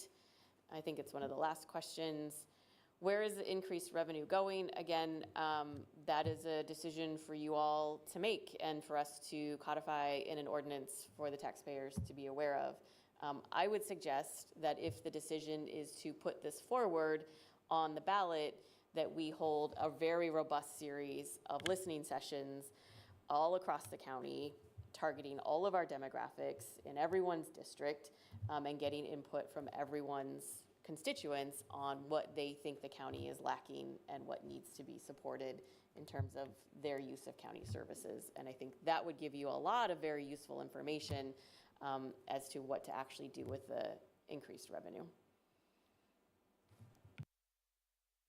My question was more, can we actually get like a line item kind of sheet or whatever, what departments are asking for what and how much money? So we can actually look at it instead of 50 pages of going back and forth to try to find little numbers. Is that something that's possible? Because we've had different people ask for different stuff. Yeah, you have all of the memos. Can we make it easier? Well, you have all of the memos in the packet of everything that they've asked for. So, I mean, I think that's But yeah, plain. I mean, we could continue. So I will say this, and I'm going to leave, I do think that there's some the CMS, the JANO replacement is on the list. It's a one-time expense regardless of what it is. You don't pass. It is on the list because it's a potentially big ticket item that we could help pay for from public safety sales tax. But pretty much everything else on the list except the court is recurring costs. So I went, just the stuff the board has discussed, backing out JANO is $27 million. Okay, so. Can you turn your mic on? Yeah, I'm trying to, that's the whole JANO question too. No, Now no, it's I'm taking, 27 or- I'm taking the JANO out. Without JANO in the list, the stuff that we've discussed on the board is it was $42 million, so that's 2715 minus 20, right? It's not. So, you're right, other people, for example, the state's attorney just gave us a memo today, so we could add to that list, absolutely, if that would be helpful. I do think, though, we'd want to hear from constituents.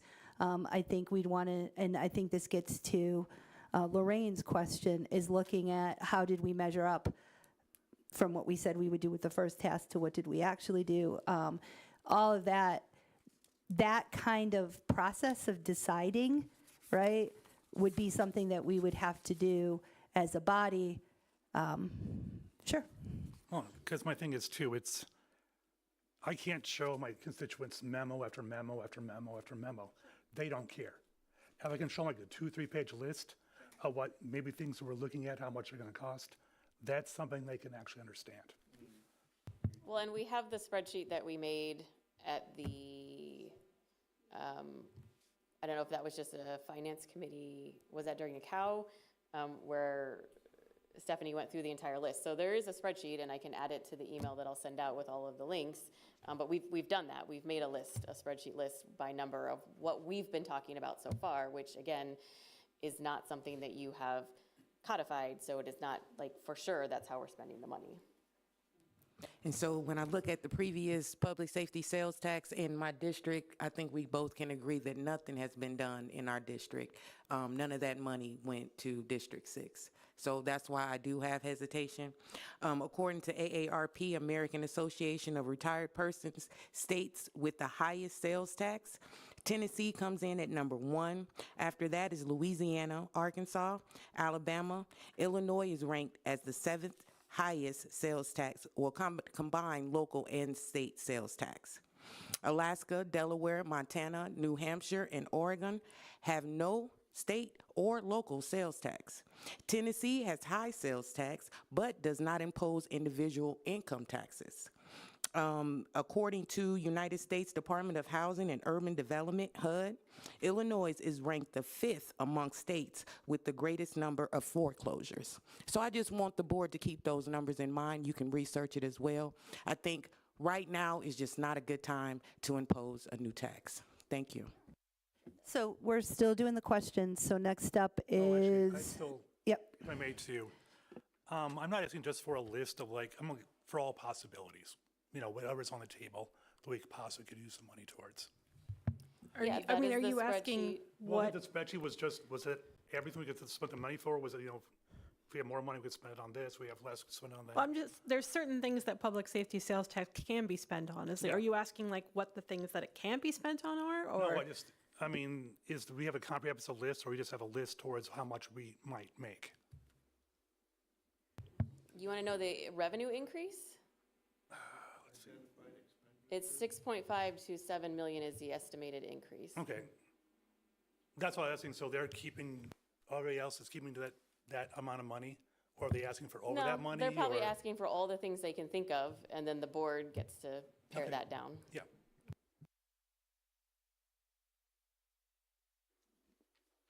Chris. Thank you. Was that spreadsheet list the anticipated expenses as currently known? Yes, it's the one that I did that, but again, when I did it, I also was just saying, here are the things that you all said that you were interested in doing. And here is the revenue for public safety sales tax, and also from fund balance funds that we could reasonably spend without jeopardizing our bond rating, and also money that would be returned from the not housing people out of county. And then I went through the known expenses for things that either A, we have to do. For example, the sheriff has told us that it will cost $740,000 a year to repatriate people within the county, based on a multiple of expenses that he tabulated. Right, so there were different things on that chart, and then some of them were things that you all have said you want to do, like pay more for jury pool or invest more money in family health care plans. But that was not meant to be a like gospel, right? That was meant to start a conversation of how potentially we could spend that money. But that decision would be something we would do throughout the year and in the budget process in conversation with our constituents. Yeah. So can it be directed to the public defender's office? I would say that in my reading of the statute, I don't feel that that is clearly spelled out. So I would need to do additional research to determine if the public defender's office is included under the umbrella of public safety. I also, though, would like to say this, is that there's two ways you need to look at this funding. What can the public safety sales tax be directed towards? And how can it ease the burden on our general fund? So right now, we have all sorts of public safety expenditures that are on our general fund that if we had a more robust PSST, we could move it to, and that would potentially free up money for people like the Public Defender's Office, right? So there's things that we could pay for directly from public safety sales tax. For example, 2 new deputies to serve the rural area, which is, you know, again, the ghost of Stan Harper would haunt me if I didn't mention that. And even if we were not able to directly give money to the Public Defender's Office from PSST, we could ease the burden on the general fund in order to do that, right? Again, you got to think about how the 2 funds work together and we as a body decide what expenses go on each fund, and that decision changes over time based on the health of those funds and the need of county services in response to our constituents.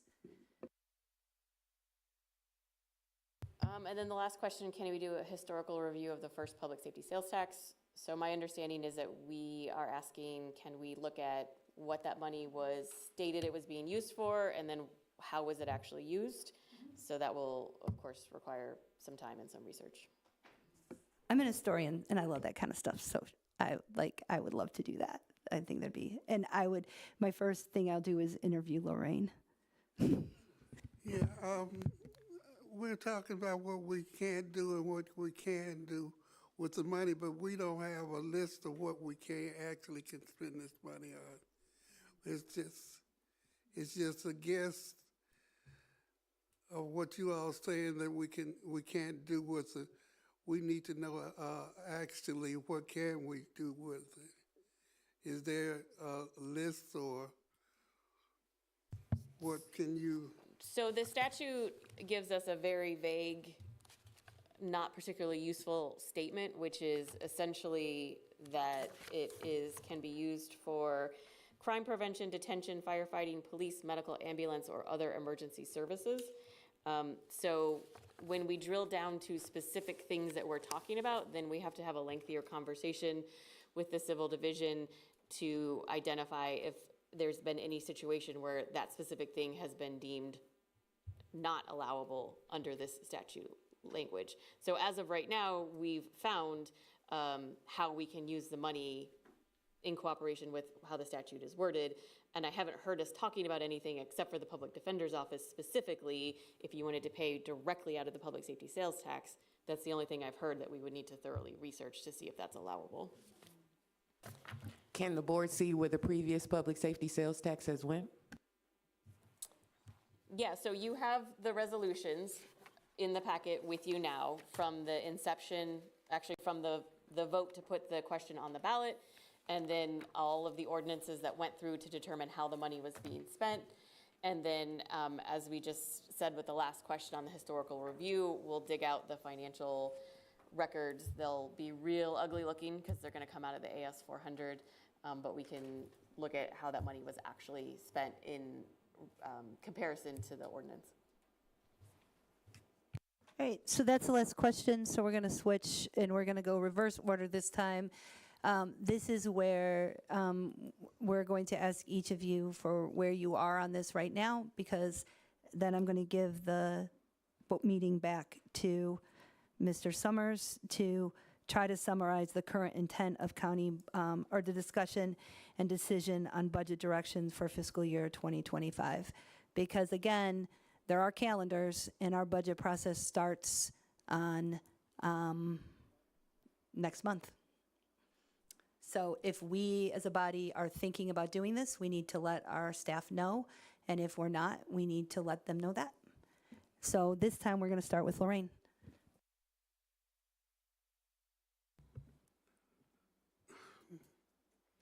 Well, I haven't got any real concrete decision on how I feel about this quarter set. But if it's put on the ballot, I'll try to explain it to my constituents, and ask for their support, because I would like to see it, especially as I said before, go to the public defender's office. So I could support it if we got some definite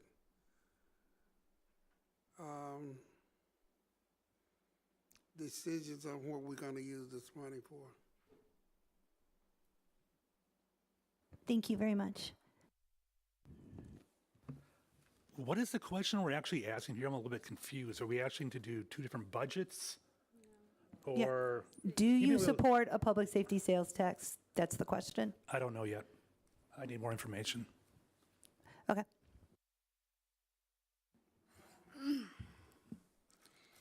I support the sales tax.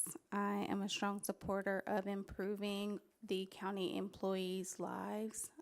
I was a county employee for 5 years, so I support this. I support increasing salaries, hopefully helping with the health insurance costs. I know as a local attorney, we just got a new judge. We need a new courtroom. I used JANO. I know how outdated JANO is, so I support it for those reasons. Thank you. This is Chris Storr. I'm inclined to support the quarter-cent sales tax with the information that we currently know. As some others have kind of stated, I want to take a look at the potential expenses or how this money would be used both over the long and short term. And I think that I'm inclined to support it with what I know at the current time.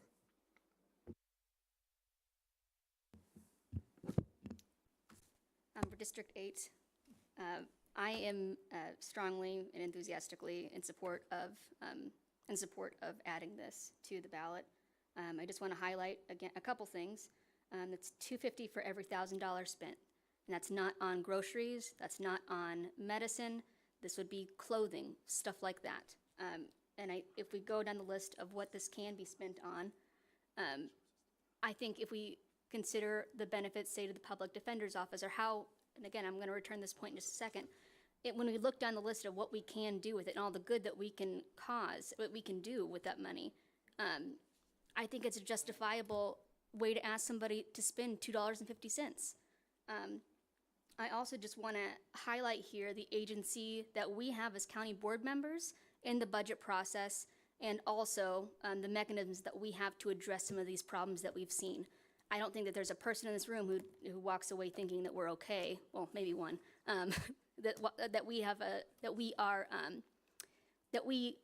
If we continue down this path without additional revenue, that we will have a comfortable future, right? We know that we need to make some kind of changes. We have a very limited number of mechanisms through which we can do that. This is one of them. We tossed out the other two options, right? That was raising PTEL. There was another one. This is the one that we were most interested in as a body. If we say no to this, like that, you're talking about the shape of the board, and you're talking about the body of decisions that you get to make, like for the next 5 years, probably.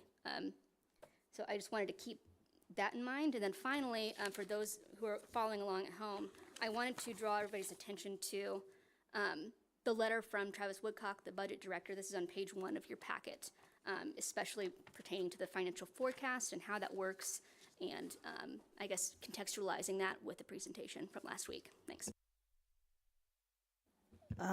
I support a public safety sales tax. I'm going to be honest, I agonized over this decision.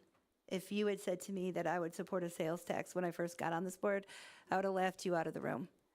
I came to this decision, like Emily said, looking at all of the actual options. There's not a lot of levers that we could pull. We could repeal PTEL. I feel like that's politically dead in the water. We could raise property taxes. I'd like to see us try to sell it.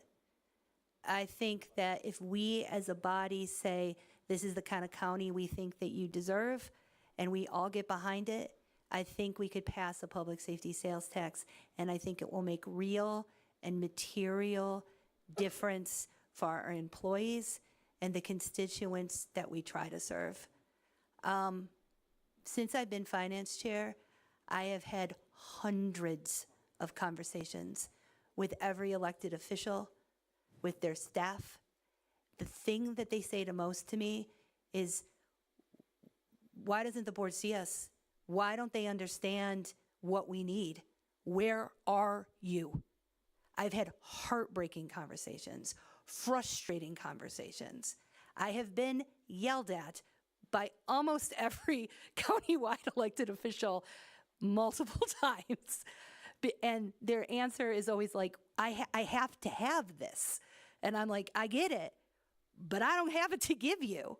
I don't want to say like this is, I'm coming as a last resort, but for real, like I've thought about every, like when I say that I have probably talked to Tammy Ogden about options for funding, and to Michelle, and to Steve, and to CJ, and to Julia, and to the sheriff, hundreds of hours. I would call Tammy and I would look at my phone and I was on the phone with her for 3 hours on a Tuesday and then 2 hours the next day. She didn't sleep when she prepared the budget. When she said no to people, she agonized over it. In my best estimation, this is our best option. Do I think it's a perfect option? No. Do I wish that we could do the kind of things that I'd like to do without increasing revenue? Yes. But I genuinely think that this board is at a fork in the road. We take one path and we're saying to our employees, we see you and we're going to invest in you so you can invest in our county. Or we take another path and we say, this, a county when the only reason that Susan McGrath has staff is because she gave them off-cycle budget increases that she was only able to pay for because she had so many vacancies. When the treasurer calls me up and is like, I and my staff are hanging on by a thread, we can't keep doing this. When the sheriff has people calling him and saying, we don't have enough deputy coverage in our county. When we hear from the public defender how many people short she is in order to answer constituent calls and the people that she's supposed to defend in a timely manner. When we have had to shut down juvenile detention not once, but twice because no one will work for us, right? And we can't even keep the doors open. So we are sending some of our most vulnerable people to Lake County because we can't keep juvenile detention. And the idea that anyone would say that somehow I'm trying to deflate revenue and make it look like we don't have as much revenue compared to expenses is one of the most insulting things I have ever heard in my life. I have spent all of the energy that I have trying to figure out how to make this county better. I'm not saying that we have to do public safety sales tax, but what I'm saying is with all that I am, I think it is our best option.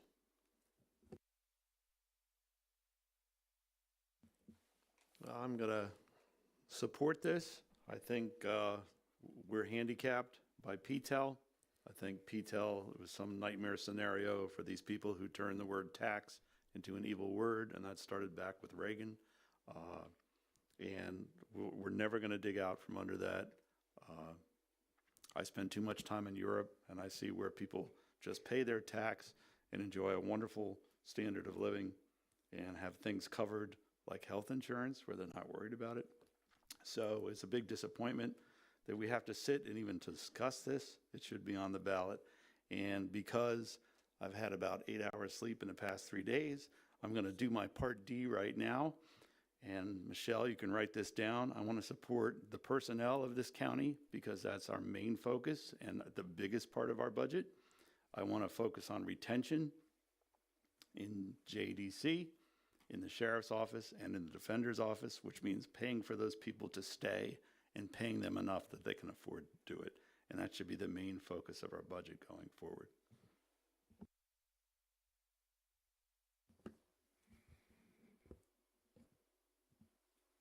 And going to lead with what Eric left off with too, and that is that we need to support our county employees. We need to make sure that they have health care. We need to make sure that they're paid a living wage. We also need to support the Public Defender's Office, which is, by my estimation, one of the best in the state, and it's underfunded, understaffed, and has an amazing record. At the same time, sales tax are the most regressive and most damaging thing to people who live at or below the poverty line. And by doing this, we are exacerbating a problem that we have in Champaign County that is almost unique to the state of Illinois. Champaign County has the worst equity outside of Cook County. Champaign County is next in terms of being the most inequitable place to live. And what we're doing is we're adding on to, and we can all say, oh, it's only 25 cents for $100. 25 cents is nothing to me, but I know plenty of people who 25 cents is a lot. I need to see a very detailed list of what will be funded and proposed before I can fully support this, because I cannot, in good conscience, say yes to a sales tax when a sales tax is what is damaging the most vulnerable people in this county already.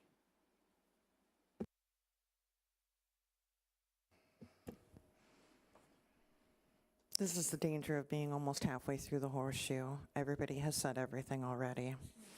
For me, short answer, I'm going to support this. Long answer is reminding the board that, we use the word cuts, but that's people, and that is services for people.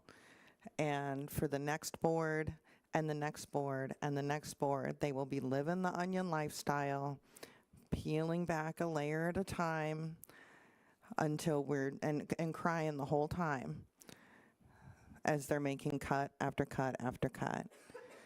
PTEL has constricted us beyond belief, and we need a revenue source. I support this. I also support this, not by choice. If there were a better choice, I would support that. We don't have a better choice. We do not have options. Our hands are tied by circumstances, by previous boards' decisions, by previous county vote decisions. And we do not have the ability to change those things. This is the hand we are dealt. We can either pass this tax, which is a regressive tax, which is going to hurt people in this county, but it will also help the employees of this county perform the services which the voters expect us to support, to provide. We all know we've been hit hard by inflation the last 3 years. The county board is not exempt from those inflationary costs. People say, oh, let's have bonds, let's borrow money. Insurance percent rates on loans are way higher than they were even 3 years ago. We're talking 7% and up. And that's, if you're lucky. And they are not coming down anytime soon. Borrowing is not a wise option in this economy. 3 years ago, it was great. That's why we bought the county board building. The Bennett building was a steal in hindsight. We are out of options. We either cut employees or we raise revenue, and this is it.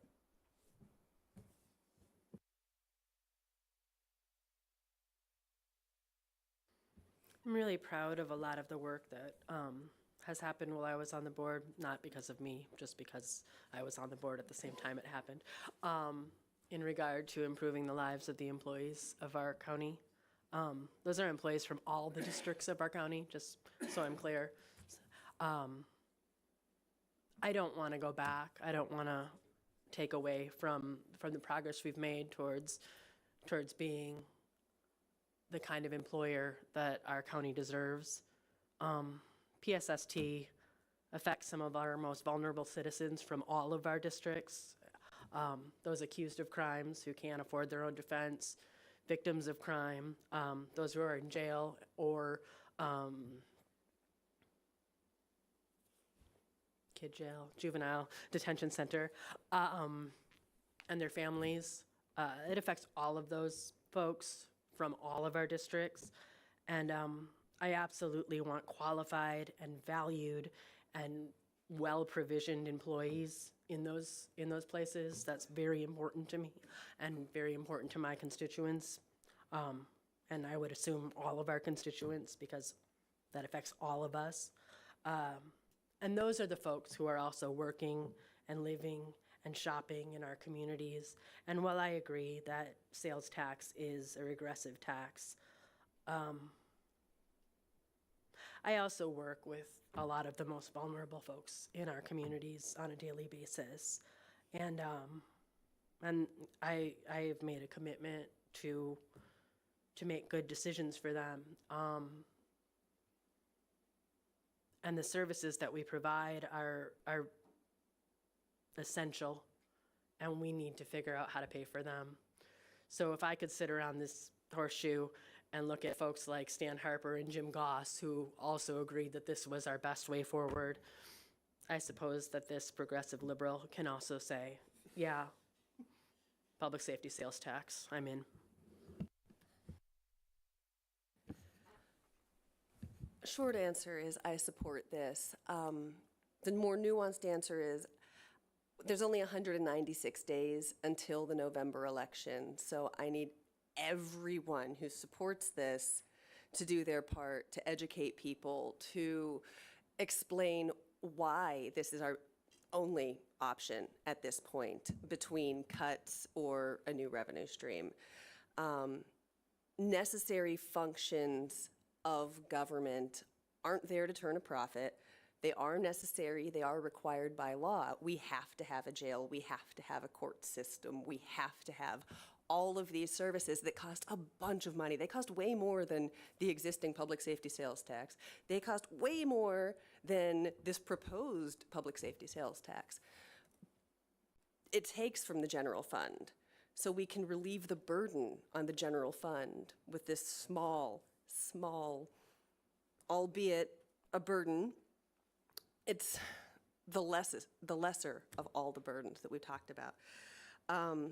And in perspective, yes, it's 25 cents per $100. We're asking people to make the choice. We're not making this choice for them. We're asking them to make the choice. If you park on campus and you use the parking meter, you're only allowed to use your phone now. You're not allowed to put money in. And so the 50-cent per hour parking is actually 75 cents because you have a convenience fee. No one asks. It's just, that's 25 cents per 50, not per 50 cents, not 25 cents per $100. So yeah, another Woona liberal, just like Jen, who never thought she'd vote for a sales tax increase. But it's the only source of revenue we have to allow us to pay our people what they're worth, to allow us to provide the government functions that our citizens deserve, and to hopefully retain staff so that we have that institutional knowledge being passed down and accumulated, and not just, oh, time to train up the next round of lawyers, time to train up the next round of deputies, and everybody moves off in the future. So I support it, and I really hope everyone else will.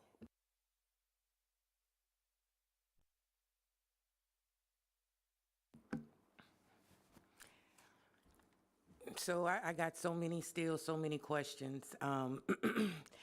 I will not support the public safety sales tax. If I could go back and repeat everything that Don Owen just stated, I would definitely echo his comment on tonight.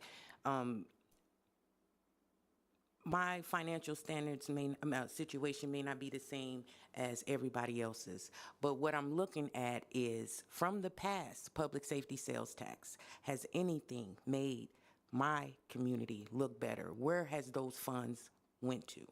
I cannot support a public safety sales tax that majority of those funds would go into the courts and the sheriff's department. I will not. I want to know Gallagher studies. I want to know the offices. Are they adequately staffed? Are they overstaffed? I want the unedited Gallagher study, right? So I want to know where we lie as far as staffing in our elected officials' offices. So I will not be voting for this public safety sales tax. And if given it to the voters, I don't want to put it on the ballot, but hey, if it goes, we'll let them choose and decide.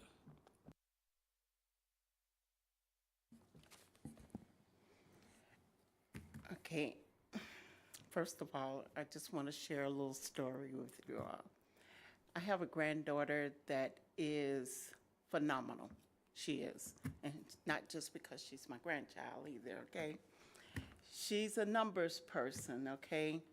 And over the last year or so, she's a senior now. And she wants to be a social service worker, okay?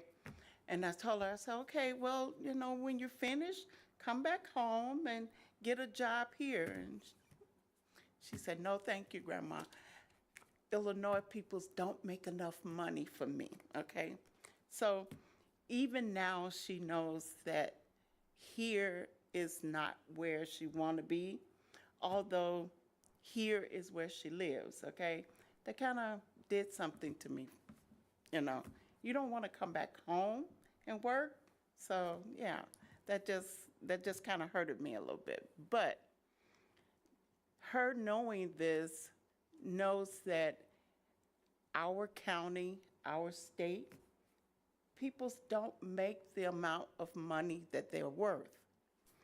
I work with an amazing group of people that have the audacity every day to show up to work for this amount of money. Those numbers of insurance, that's almost what they make. But they show up to work, okay? I talk to them about taxes. They all shut me down, but they use the word but. But. I mean, we talking peoples only make the amount of money that you're showing up here on the screen for insurance. They said, but if it went to something that I can support, with them saying that, I feel like I can't take the right from them to vote against this, or vote for this, if this is what they want to vote for. I've never believed in taking that right from them, okay? So if this is something they understood that could go in a positive way for them, they will vote for it.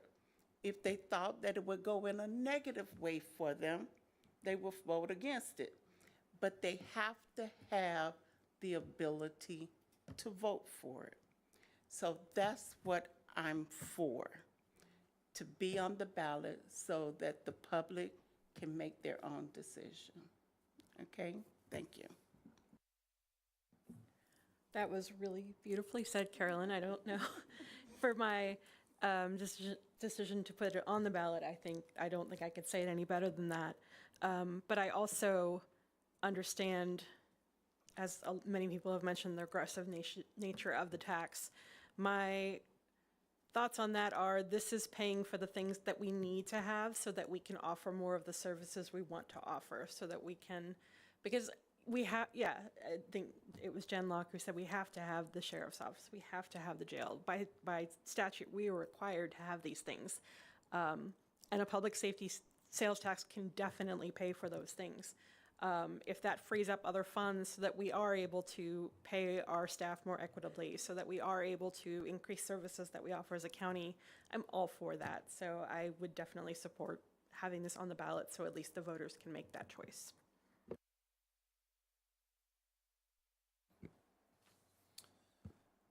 Well, first, just to be a little bit different than everybody else, I, for one, am glad we have PTEL because it holds us in check, and we need to do that. So I got to get that off my chest. And Stan Harper would come to my house and smack me upside the head if I didn't say that. And I also think we should rename this building the Stan Harper Building if we end up keeping it, but we can deal with that another day.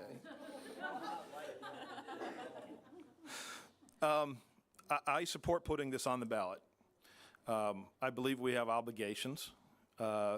Obligations not only to the employees, which is, I mean, that weighs very heavily on my mind every day. But we have obligations to our constituents as well who depend on these services. And in the rural areas, this is where we're looking at things like law enforcement. This is where we're looking at people, you know, let's just use for an example, going and getting a birth certificate. If we start making cuts to the general fund, reducing the number of people that are working in the clerk's office, you know, getting a birth certificate becomes harder. Going and getting marriage license. Maybe they set certain hours, we can only do marriage licenses on certain days because we're down that many employees. If you didn't enjoy your elections and having polling places closed, guess what? There's going to be a whole lot more closed. The general fund needs relief. This is the mechanism we have to do that. I know there are a lot of county employees watching this meeting right now. You're able to see which board members right now support the idea of putting this on the ballot and the ones that are not in support of it. You need to reach out to the board members and educate them on why they should be supporting putting this on the ballot. Flood people's inboxes. Let them know the work you're doing on behalf of the people here in Champaign County. Let them know the challenges that you are facing every day to do your job. You're just wanting to do your job. A line my son loves to use, for some reason he's a Bulls fan. The Bulls are not that good. They haven't been good for a long time. And he always says to me, Dad, I'm tired of rooting for a poverty franchise, meaning that they're just never going to be good. They never commit to it. They never try to get out of where they are. They just keep doing the same thing over and over. This is the fork in the road that Stephanie mentioned, okay? Are we going to keep doing the same things over and over? We cut, don't expand, or are we going to try to do the things that we can do? This is something we can do. We can take a step forward. I really would like to thank our elected officials who are here tonight.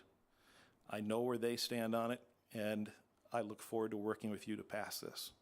And I also know that my comments tonight are not making me any friends with the Republican Party, and they're not making me any friends with the Democratic Party. So that means it must be right.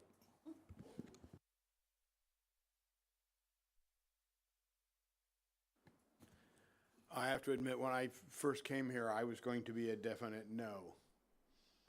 But after listening to everybody and really thinking about this, I think I have to support this for everybody. Especially, I worked for the county for over 22 years, and I know what it's like to be on the receiving end of, you're really not getting much, but we want you to keep working. So I will be supporting this. I support putting it on the ballot.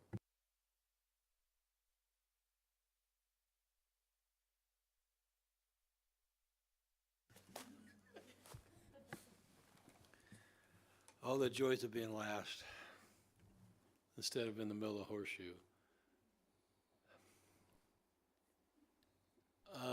And Stephanie, thank you for your impassioned, emotional discussion. I can't hardly imagine what struggle you go through talking to people. So I appreciate that.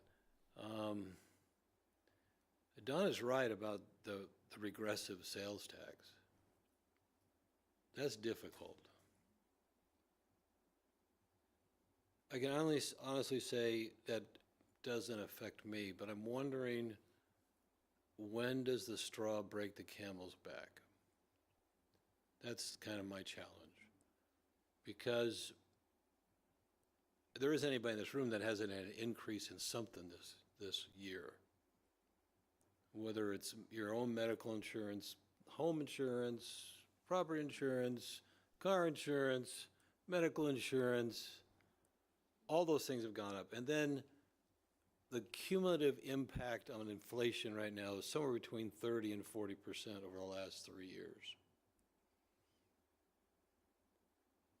I'm not going to say anything political. I'm just going to say the fact is 30 to 40%.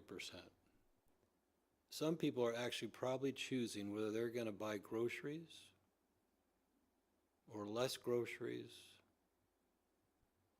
not pay rent. There's a lot of people in that boat. There's a lot of people with fixed income that when you mention tax, you may as well get shot. So I'm weighing the balance between the two. I'm just going to say for now, I know where I'm leaning, but I'm going to say I'm going to stay undecided. I'm going to wait for some more information. Do I agree that the public servants, the people that work in our county, need, and justifiably so, need a pay increase? 100% agree with that. It's just, there's no doubt in my mind, I agree with that. I can't imagine the frustration. I would rather see the pay increase go to those that are at the working level, not at the elected level, if there was such a choice. Because the people that are really doing the work are the ones doing the work. And the elected officials sometimes take credit for the people that are doing the work. So I'd rather see the money go to the workers. My other challenges are the following. I know I may be boring some, but I'm saying this because when I see the term public safety sales tax, my immediate assumption is it's public safety. But most of our conversation is not, from my understanding so far, is not directed towards public safety. Because when I think of public safety, I think of sheriff. I think of police. I think of emergency management. I think of public defender. So I think, or the judicial system. That's what I think about public safety. I maybe I'm wrong, maybe not, but that's what I think. But I think the real driver is to have the public safety sales tax to offset the needs of the general fund. I think that's what we're really selling here, right? We're not selling, I want more police on the streets. Are we selling that? Or are we saying, really, I want to increase the spend in the general fund, which I agree to that. But I get tied up, maybe I get wrapped around the axle on the terminology. And I'm sure someone's going to answer that for me. So I'm just going to stay in the middle right now. I want to really have heart-to-heart conversations with the people in the district I live with and get their feedback. That's where I'm going to be tonight. But every speech, every discussion has been very meaningful. And that's all I want to say. Thanks. So I think that wraps up my part of it. I just want to say this. I mean, I obviously got pretty passionate in part. That wasn't really directed at anybody on the board. It's been a long week. But I'll say this. I really appreciate the deliberation and the thoughtful consideration of this body, whether we agree or we disagree. I think every single person came in here and were incredibly thoughtful, and this has been a long meeting, and it should be. You shouldn't be asking the public. Like I agree with Carolyn. We're just asking them like yes or no on the question, but I don't even think we should ask them the question unless we've painstakingly deliberated on it. And I admire the hell out of this board. For the work that we've put into the conversation. I admire the hell out of the staff that have tried to answer our free-ranging questions, and I just really appreciate just how everybody came. I feel like everybody came to this really honestly, and I appreciate that a great deal. Thank you, Stephanie, for taking charge of this. I appreciate all the work that you've done to work with your fellow board members to come up with the positions that they're going to be taking. I, too, really appreciate the measured and thoughtful comments from each and every board member. This is clearly not something that anyone is taking lightly. You've given us direction in that the board is saying that you are in favor of moving forward with this as a referendum question. Because we have no idea what the outcome is going to be, we will still need to basically prepare two budgets or a budget with some really significant contingencies. So that will be the direction that I'll be taking unless I hear anybody else saying anything. All right. I do want to add something about public safety sales tax that really has not been spoken about, and it may make no difference to anyone here on the board. This is a sales tax. It's regressive, yes, it is. It's not something that I think either Stephanie and I or I would have supported in our first few years on county board. I will say, though, that Champaign County is a shopping hub for this area. And there are a lot of people from outside of Champaign County. If the public decides to increase public safety sales tax, that will be paying this tax. Not all of this revenue will be coming from Champaign County residents. And I'll happily talk with the people that visit Champaign County to get some data on the shopping habits of people that travel from out of county. And maybe we can even put a potential dollar amount on that I can bring back to you. But if there is a silver lining, and there's not much of a silver lining, that would be the one that I am speaking about now. So at least think about that as well. Sure, go ahead, Samantha. And then I would think about constituents in my district as well, Steve, that have just a couple of dollars and maybe is struggling to purchase something with an additional tax. So we, see things differently. An added tax coming from spenders from out of town would be great, but majority of what's in our packet here would be from locals. Would you add that it would be more locally paid for versus people from out of town? I'm not arguing that point. I think it's kind of apples and oranges, but I will try and work on getting that data in terms of how many people come from outside of Champaign County to do shopping, and I'll be happy to share that. Okay, thank you. All right, I have no other business. Go ahead, Michelle. I just want to clarify so you don't throw tomatoes at me when we get to the budget process, but we're going to talk about all of this again, right? So in the budget process, we need to actually nail down, if it passes, what are we spending it on? So by no means walk out of here like, oh, we're done until January. Yeah, not at all. We actually just started the conversation at this point. So, all of these things that we've been going back and forth over, that we have spreadsheets on, that we have multi-page memos on, we're going to be sleeping, and dreaming those for probably all of the summer. So just, again, to make sure everyone's prepared for that continuing conversation.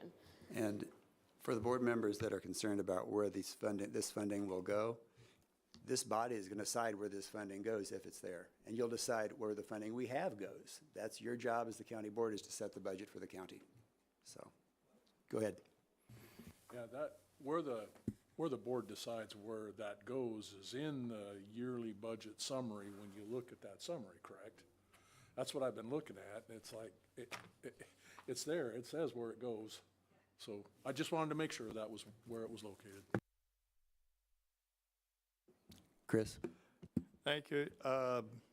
Just one last thing. Tomorrow is Administrative Assistant or Administrative Professionals Observance Day, or as one business in our area describes it, office glue. And hope that everybody will kind of remember that and say something nice to the folks that we all depend on to keep communications going. Thank you. All right, hearing nothing else, this meeting's adjourned. Thank you.